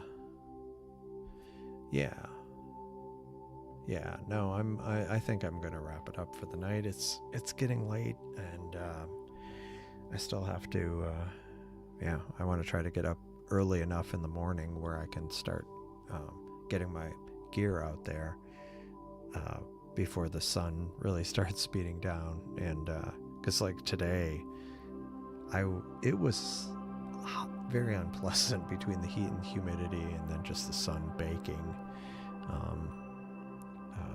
and I was trying to get everything. The good thing is I got all the focus, I think, dialed in, so I should be able to just put it out, maybe make a little tweak without having to worry about it. But hopefully tomorrow it'll be clear and I'll be able to do a proper stream with that. But yeah, thanks everybody for being here, and I do appreciate it a lot. Yeah, thanks. Good night, Star Traveler. Good night, Dark Shades. Yeah, thanks. And you take care too. And hope to see you again soon. But yeah, thanks everybody. And I will see you. Sorry, finding my Seiko's number one. Are we going to do a leaderboard now going forward? Yeah, good night, Seiko. And yeah, I think I'll see you in the next one. Good night.